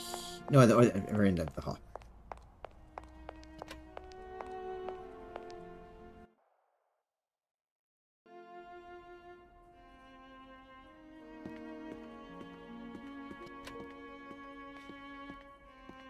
Good day to you, gentlemen. Tell me, young lady, to what do we owe this pleasure? Please do be brief. We do not have very much time on our hands. As rectors of this university, we have serious matters to attend to and our time is precious. I have heard you wish to meet the owner of the train that is currently in your station. May I know the reason for your summons? We are surprised that your train has not yet left, miss. The situation is most regrettable. The rules do clearly state that trains are meant to come and go and not remain stationary at a platform. Trains should first stop, then subsequently leave. That is the rule. We agree then, dear colleagues, that what we're dealing with is deviant behavior. This matter really is cause for concern. It's a clockwork train, you see? So it needs winding up again. Unfortunately, there is no equipment in the station to do this. A clockwork train? That's strange. How very quaint. You mean it's some sort of mechanical toy? You are causing a hindrance to us, miss. I am very hopeful that I will find what I need along the wall. The wall? Miss, that really is not a suitable place for you to go. Especially for a young lady. You see, miss, we freely admit that every day we praise the existence of that particular edifice. We owe the integrity of our dear university and the fine education it provides to the wall. It protects us from harm and invasion from the unknown. May God protect us from what is beyond those ramparts, miss. Please believe me. I don't have any choice. I must continue my journey. Such a decision is a correct one since it's in line with regulations. Thus, your train will indeed be able to leave. And consequently cease to obstruct our station. Okay. Does the name Hans Vorarlberg mean anything to you by chance? Ah, one of the brightest, most idealistic intellects to have graced our university. Hans Vorarlberg. I remember speaking to him once. I was still a student at the time. He just stared at me, lost in thought for a while. He scarcely ever said a word. But how can one forget him? Idealistic? I'll grant you that. But bright? Oh, don't go too far. He was completely incapable of passing any exams. All he ever did was to sit in on lessons, and not many of them either. Paleontology, mainly. He had an unhealthy passion for mammoths, which matched the state of his intellect perfectly. That is to say, prehistoric. Prehistoric? How dare you? A little far-fetched, maybe. But he did have flashes of intellectual brilliance, comprehensible only to high-minded scholars who hold no score by appearances. My dear colleague, your hasty conclusions are somewhat cavalier. My assessment is wholly accurate. The boy was a little odd. You must concur if my father, who was rector of the university at the time, had not shown great indulgence towards him. Hans Vorarlberg would have never attended this establishment. What about the bandstand, then? Is that the work of a deranged mind? Even after all these years, you are still jealous of it. My dear colleagues, I beseech you, let's show some decorum. We have a visitor. What do you want with Hans Vorarlberg, miss? Are you a member of his family? No, not at all. I'm looking for him to clear up an inheritance matter. Is he still here? What? Here? At the university? No, not at all. He left a long time ago. Yes, a very long time ago. The very year I was nominated to this position, in fact. Almost 50 years ago already. The poor soul moved on once he learned all he needed to know about mammoths. Ah, this establishment was never quite the same after his departure, it must be said. You mean to say it was never as bad? All that oddball brought to this university was his misplaced fantasies. Gentlemen, let's try to retain the calm and level-headedness that befits our position. Can you possibly help me out here? Miss, your insistence is almost verging on indecency. We cannot constantly be at your disposal. We have many other requests to attend to. If you don't mind, could you not disturb us all the time? Thank you. Showed up. I haven't introduced myself. My name is Kate Walker. Walker, haven't we already had a Miss Walker? Ethnology Masters, September 1953, if my memory serves me correctly. Perfectly well, my dear colleague. But if I may be so bold, it was a Mr. Walker and not a Miss. It was Bill Walker, sat the June 68 exams. The impudent fool turned up for the oral assessment in jeans, flouting strict internal regulations which explicitly state the required uniform for the occasion. Pure incitement. It was scandalous. Sadly, we have seen worse since. Young people lack all respect of traditional values. Tradition, young lady. One must always uphold tradition. Okay. You see, I didn't actually intend to stop here, but the springs of my train gave up, you see? No, not really. You mean to say you're not a student? You have arrived a little late in the term, miss. Enrollment for this year has already terminated. But as rectors of this university, and therefore representatives of its highest authority, we could bend the rules a little, if you like. You don't understand. I'm a lawyer from New York, or rather Valadilene more precisely. My client wants to buy out an old mechanical toy factory, but its heir isn't actually dead and is living somewhere in Siberia. I've got to get to him to sign the sales contract. You see? Not really. This is a most peculiar tale. A kerfuffle of the highest order. We have an excellent law school, if you should ever change your mind. Okay, verbs. That idea of the station aviary is really very original. It's the pride of our university.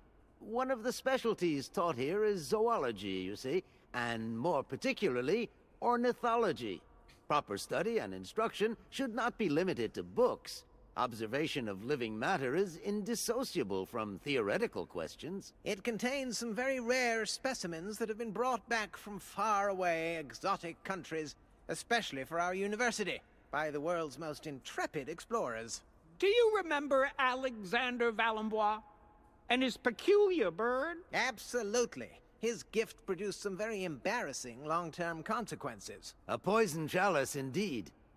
It must be said, the situation could have been much worse, however. Oh, yes, it could have been terribly problematic.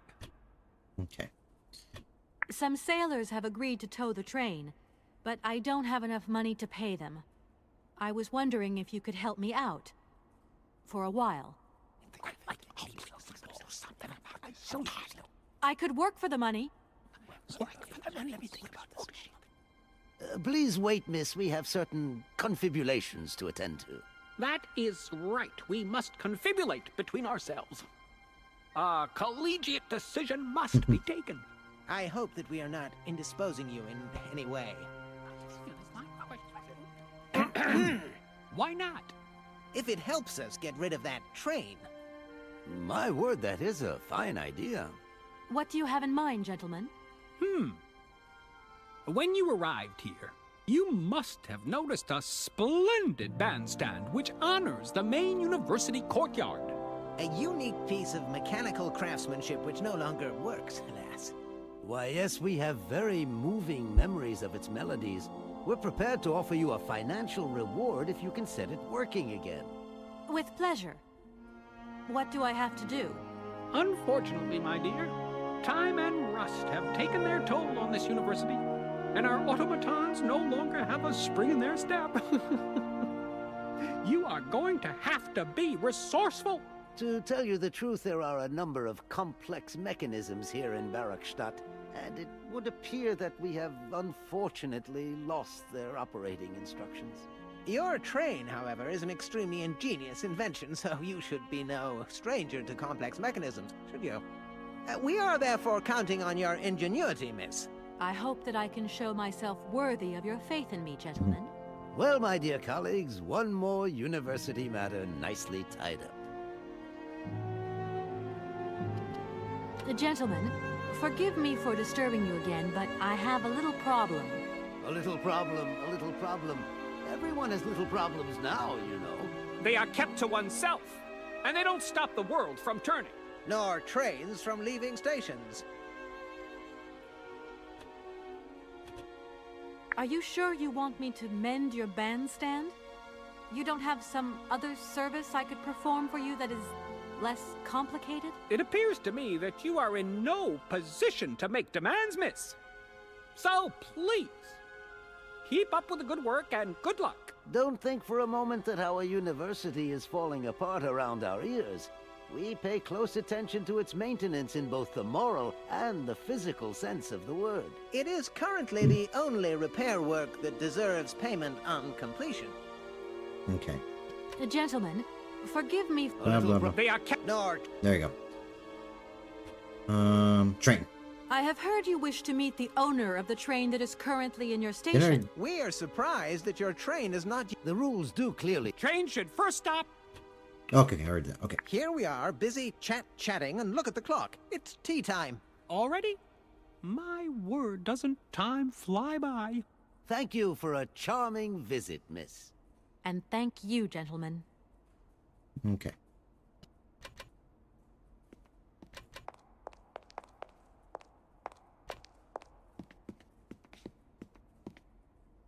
All right, so got to figure out opening that.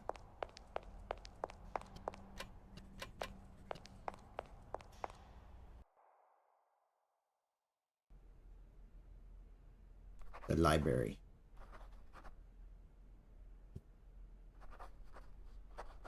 I'd like to get, they have like a little introduction.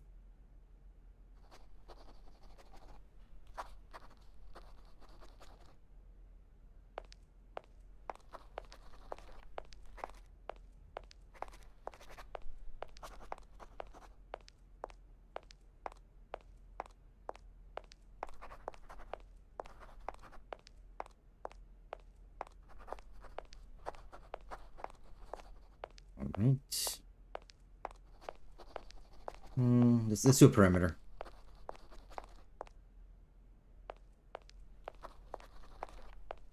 Check the perimeter here. Oop.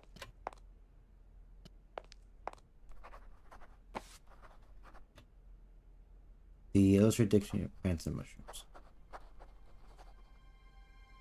Oh, this is gonna be this is gonna be tricky to read.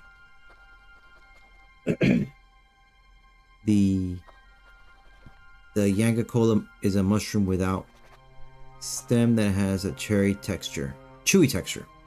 It is a member of the polypote family and grows exclusively on trunks of certain trees of the Amazonian jungle. While it is edible when young, the Yangacola has a woody texture and insipid flavors and offers no great culinary appeal. Native Amazonian tribes, however, are very attached to the mushroom. Why they are so fond of the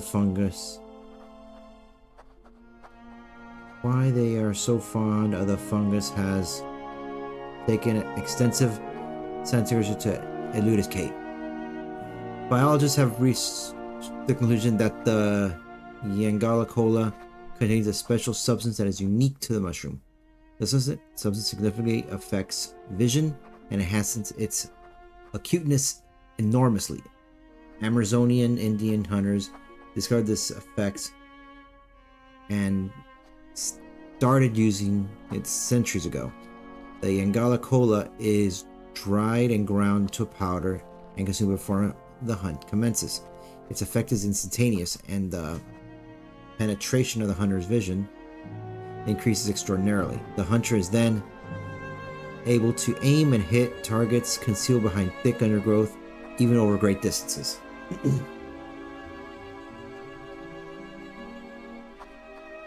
That's interesting. I don't know what... Oh, wait, never mind. I know what's going to happen with this one. Okay, so now I remember perimeter. I know what this is about. I know what it is. You gonna tell me to shut up? Excuse me. Can I disturb you a second? No. You could be a little bit nicer about it. Keep quiet. In case you haven't noticed, we're somewhere that requires silence and tranquility.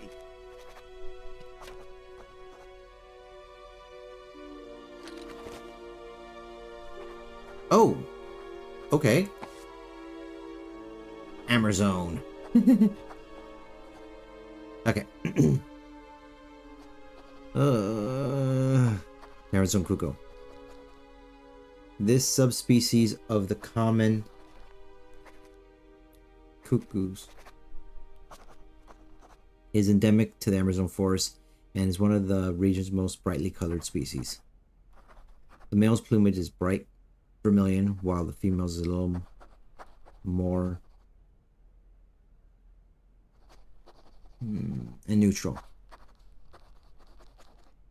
Habitat and food. The red cuckoo inhabits the more isolated and denser areas of the Amazon forest. It is reliant on the thick upper foliage of the rainforest to live its lonely existence. The explorer may nevertheless have an excellent view of the bird when the animals ventures to lower branches in search of the forest Sauvignon grapes. Though that's going to be important for later. The wild vines provide the bird with the majority of its food.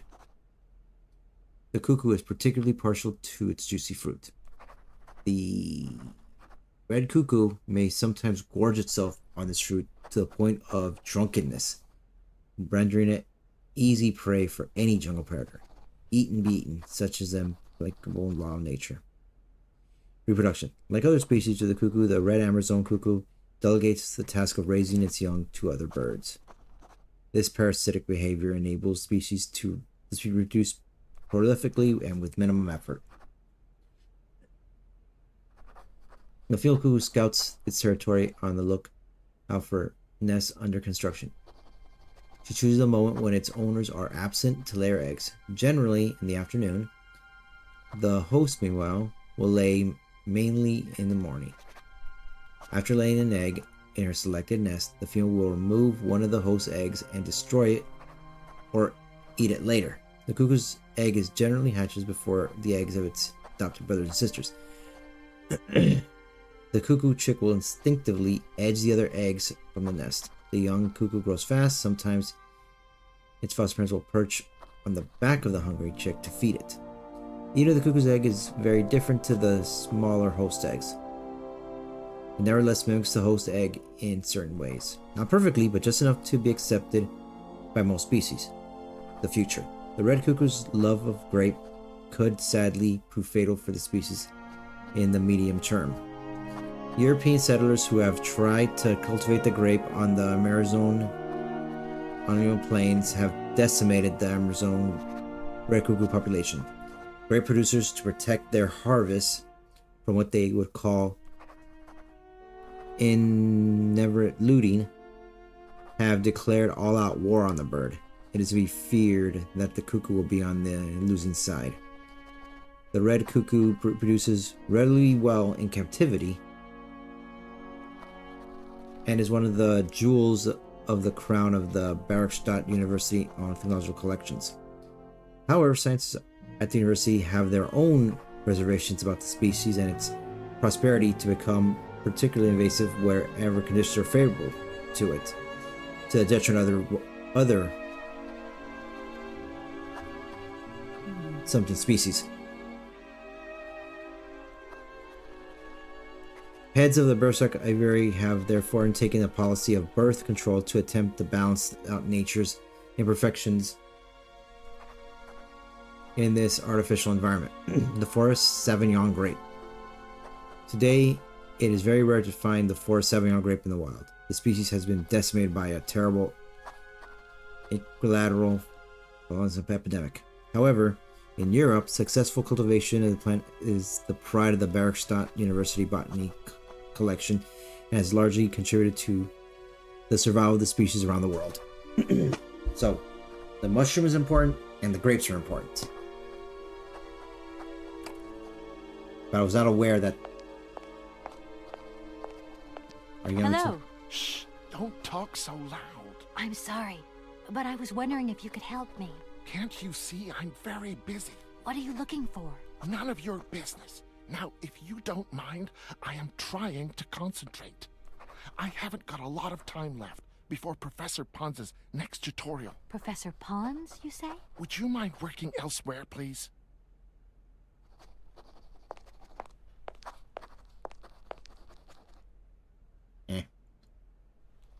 Okay, so it looks like there's nothing this way. Yeah, nothing. Okay. So now...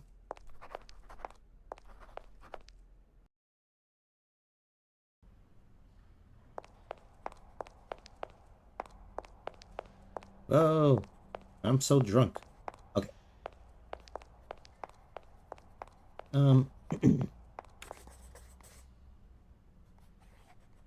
Chance on grapes and try ask the station master if they can find any neighboring.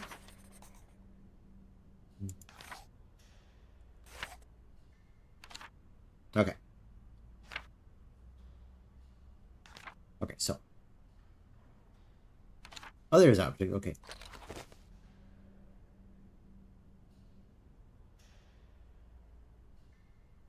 Yeesh, this is so cruddy looking. This actually looks like it's from a horror game. Okay. Oh, hey. I didn't notice you there. Excuse me. Sir, please, just a moment. Yes, what is it? I'm not deaf, you know. I am sorry to disturb you in your work, sir, but... This young Mammothus primigenius is barely 40,000 years old. Fantastic, wouldn't you say, miss? Yes. Probably. What do you mean, probably? I don't know. You don't know? Oh, you don't know, I see. What can I do for you, my dear child? Okay. To tell you the truth, I don't know very much about mammoths, and I'm not here as a student. In fact, I'm a lawyer. It's all right. Nobody's perfect. All the same, the study of the Pleistocene period is fascinating. I'm sure it is, but I'm sorry to say my current mission is totally monopolizing my time. Another time, maybe. Ah, that's what they all say. But anyway, let me present myself. I'm Cornelius Pons, Emeritus Professor and Lecturer at the University of Barogstadt. I'm proud to say that I'm head of the Department of Paleozoology at our university. Kate Walker. Pleased to meet you. Okay. I would have loved to study at a university like this. Oh, age is too old to start learning, my dear. Maybe, but you know, the eternal student and all. You prefer being an eternal lawyer? I have more important things to deal with. Live problems, not things that died millions of years ago. Everyone has their own priorities, my child. It wasn't really my intention to stop off here, but I'll confess, this university is really very impressive. Ah, indeed. There's such a tradition of learning here. And so much knowledge, a real depth of culture, intelligence, and gray matter. I myself did my studies here and never left. Actually, I'm here because I've been summoned by the rectors of the university. Oh, I see. You must have made a mistake on your enrollment form. Oh, no. I haven't come here to study. I have an important matter of inheritance to attend to. I have to find the heir. And you hope you will find him here? I'm not altogether sure.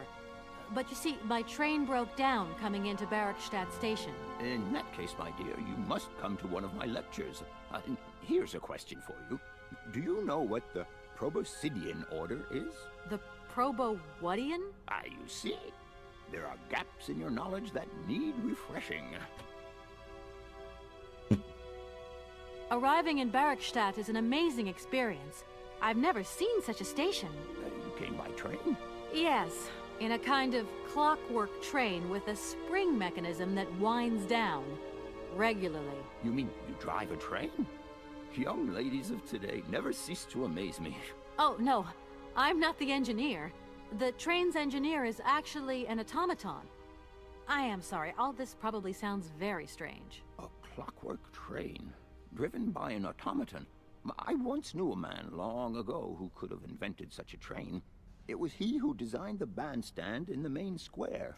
To think that he was even capable of creating such a gadget. He was astounding, a true genius. But oddly, at the same time, he was also almost a child. It was as if his mental and physical evolution had definitively halted at the age of 10. Can you believe that? Yes. I think I can believe that. At least I'm beginning to. Burb. My train stopped in a peculiar aviary. It's very odd. A lot of bird species seem to seek harbor there. Ornithology is far from being my favorite subject, but I must concede that the station is the pride of the university. It was initially intended for teaching purposes, but then birds started arriving from all around the world. It seems that there are still rare species breeding there and flourishing. Are there? Can you give me an example? I have been told about a kind of bird with peculiar habits. Let's see now, the Amazon cuckoo, that's right. But, oh, I'm so foolish, I can't remember what was so special about it. Just that its behavior is very peculiar. The Amazon? Where's the Amazon? What is the Amazon? I'm sorry, my dear, but one cannot learn everything in a lifetime. Specialization is the key to real knowledge. Why don't you pay a visit to our library? Thank you very much. Okay. So next I'll go help. I feel I've lost my way a little here. I could really do with your help. Taking a my dear sippy sip. Child, you've chosen your moment. I absolutely must finish off my lecture for this afternoon. It's a lecture about mammoths? Yes and no. More specifically, it is about their migration. Do excuse me, I need to concentrate. Sauvignon. If I were to say Forest Sauvignon to you, what would you say? Oh, let's see. Sauvignon. Sauvignon? I would say it's some kind of tropical shrub, don't you think? We are talking about the same plant, then.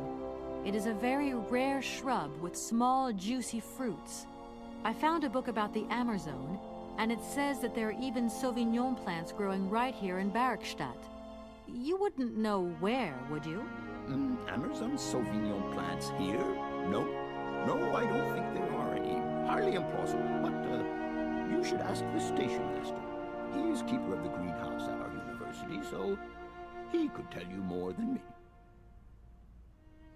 Oh, thanks very much. Alright, now Hans. To tell you the truth, I'm looking for Mr. Hans Vorarlberg.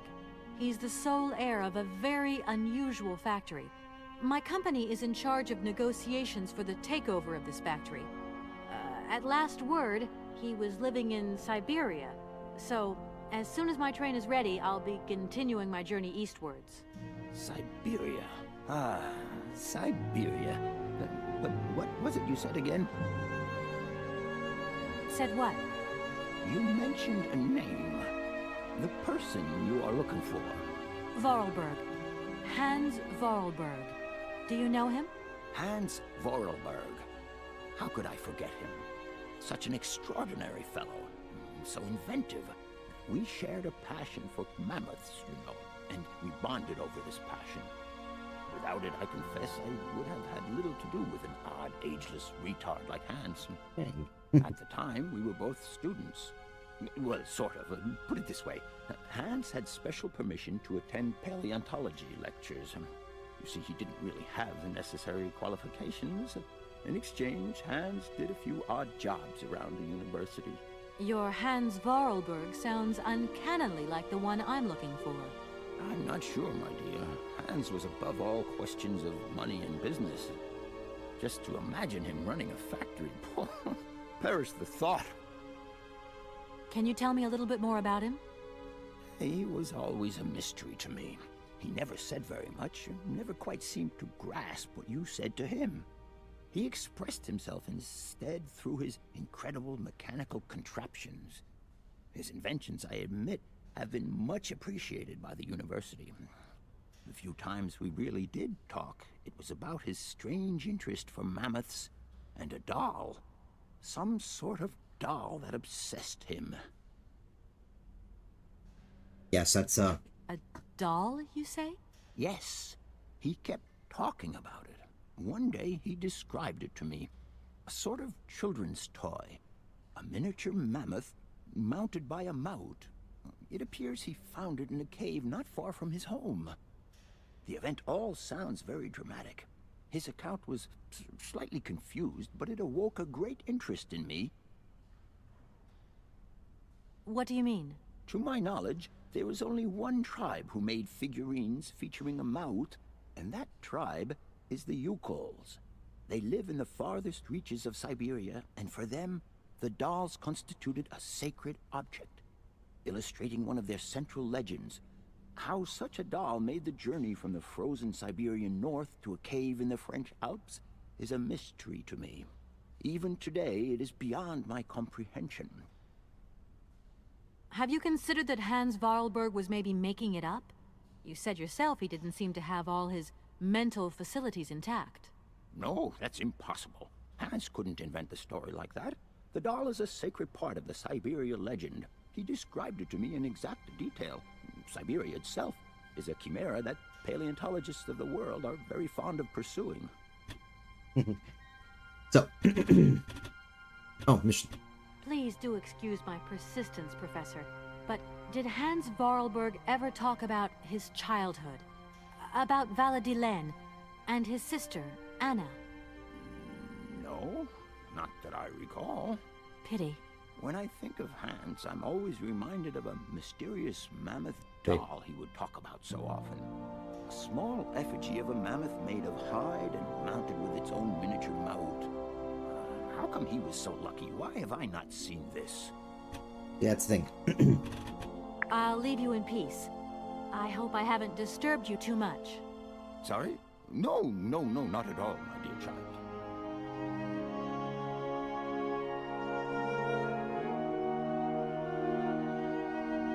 See, so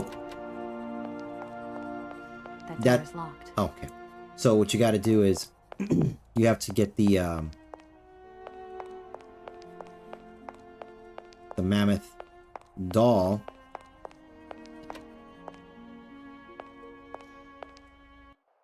And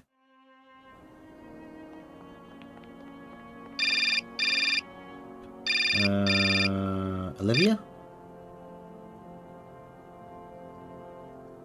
Or Mom? Hello? So, you got him then, this air? Ah, it's you, Mr. Marson. Good day, and how are you, sir? I'll feel a whole lot better when this whole business is over and the sales contract is signed. Where the hell are you? I'm in Barrickstadt. Bollocks, what? What in God's name are you doing there? It's a magnificent university town. It would appear Hans Vorarlberg once passed by here several years ago. So if he isn't there anymore, then there's no point hanging around. I hear what you're saying, sir, but I have good reason to believe that Hans Vorarlberg is still alive. For the time being, I'm trying to gather extra information from people who have known him. What's your next destination? I'm not exactly sure yet. Doesn't sound like you know too much, Kate. I just need a bit of time, Mr. Marson. Yeah, well, time is what you ain't got.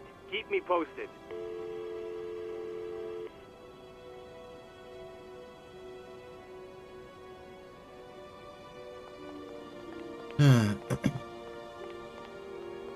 Let's check this out real quick. Okay. Come on. Yeah, see here, this requires another egg there to Doesn't look like that works. to bounce it out, then the door will open.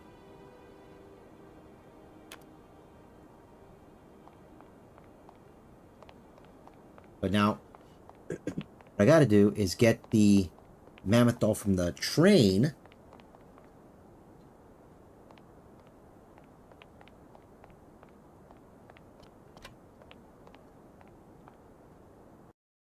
And take it back to the professor.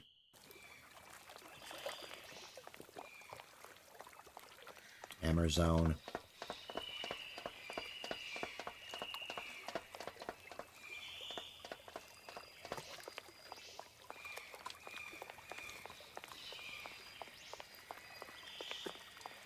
Walker. Kate Walker.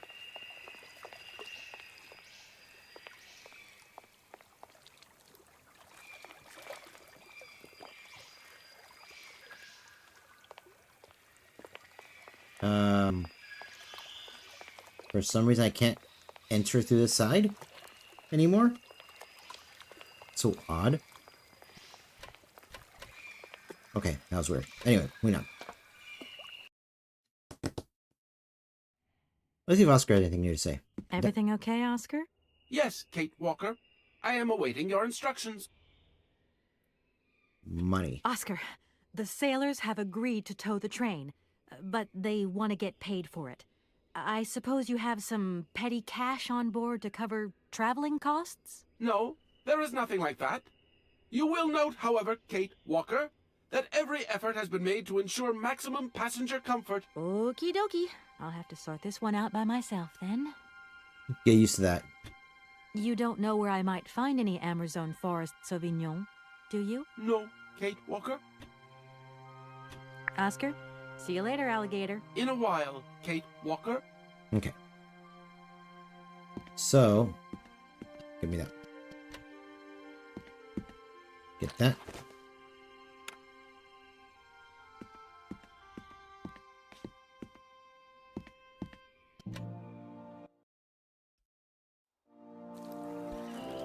Alright, so now I will take this to the professor. He's gonna take it for a little while, and I think he said he's gonna call me. I think he wants me calling you once the lecture is ready.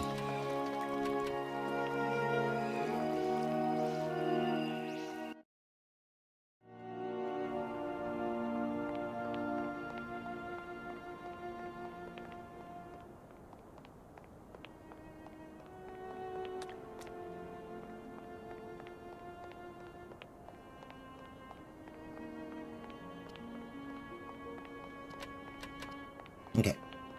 Go in here.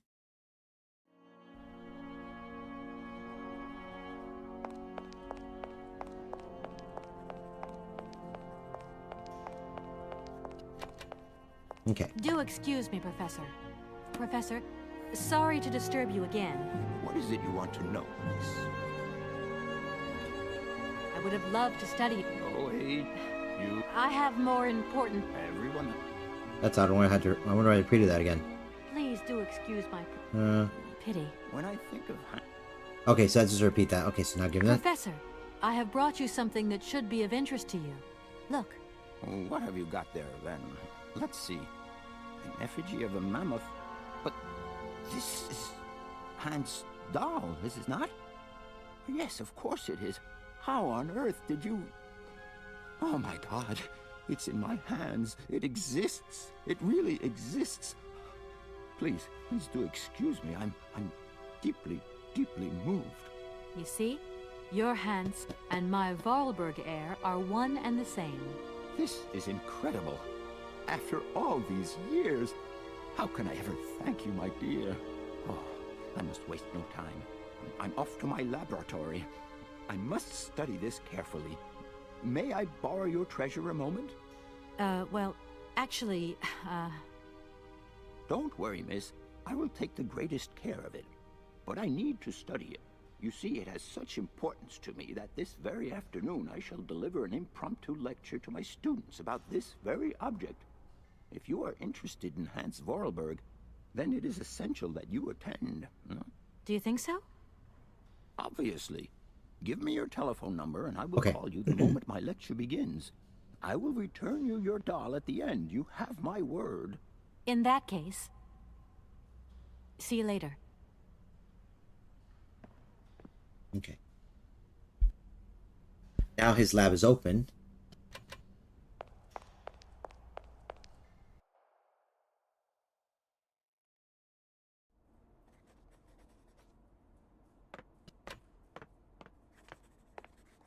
Ooh. The cylinder. Okay, so...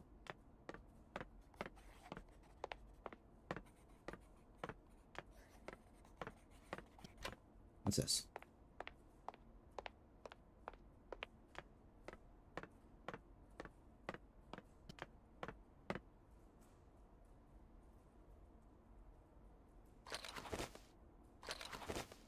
Okay.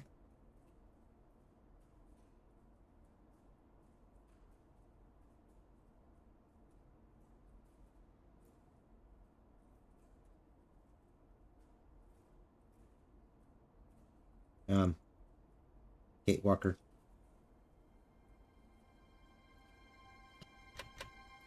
Oh no. He's freaking out.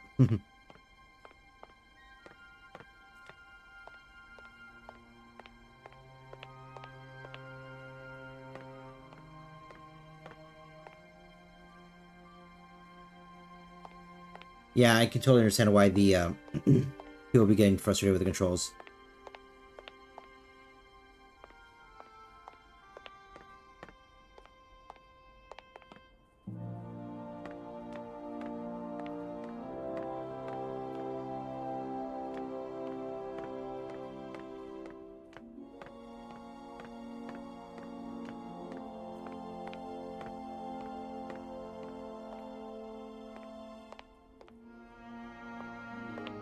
There's got to be a reason.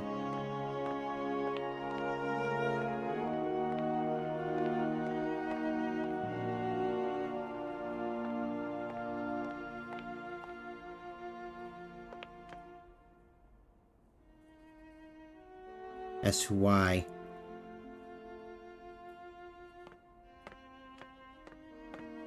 I can go.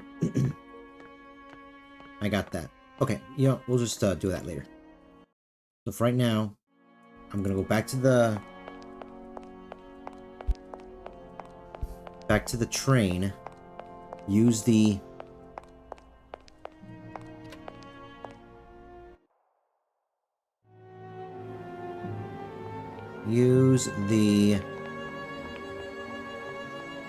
cylinder and see what I can find out, and then call it a night.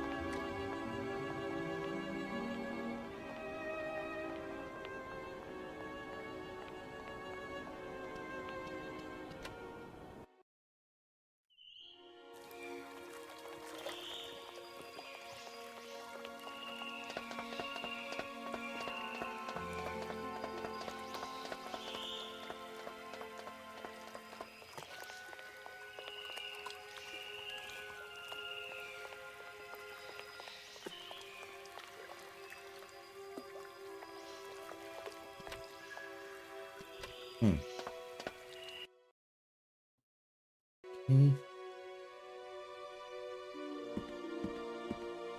Alright. You. Alright. Hans, I have some very sad news. Our father is dead.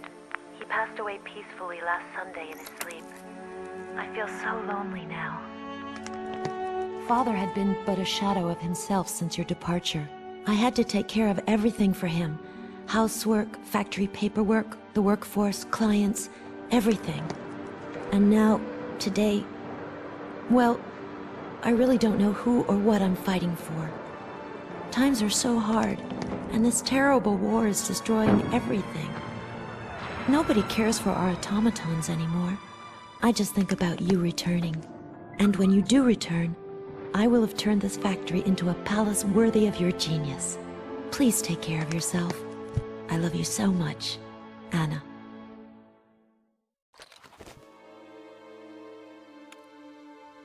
Okay, so interact.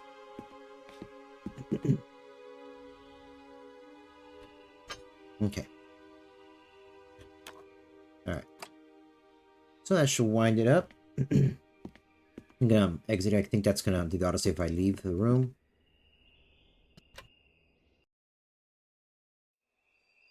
Yeah, awesome. Actually, I'll go back and hear it, of course.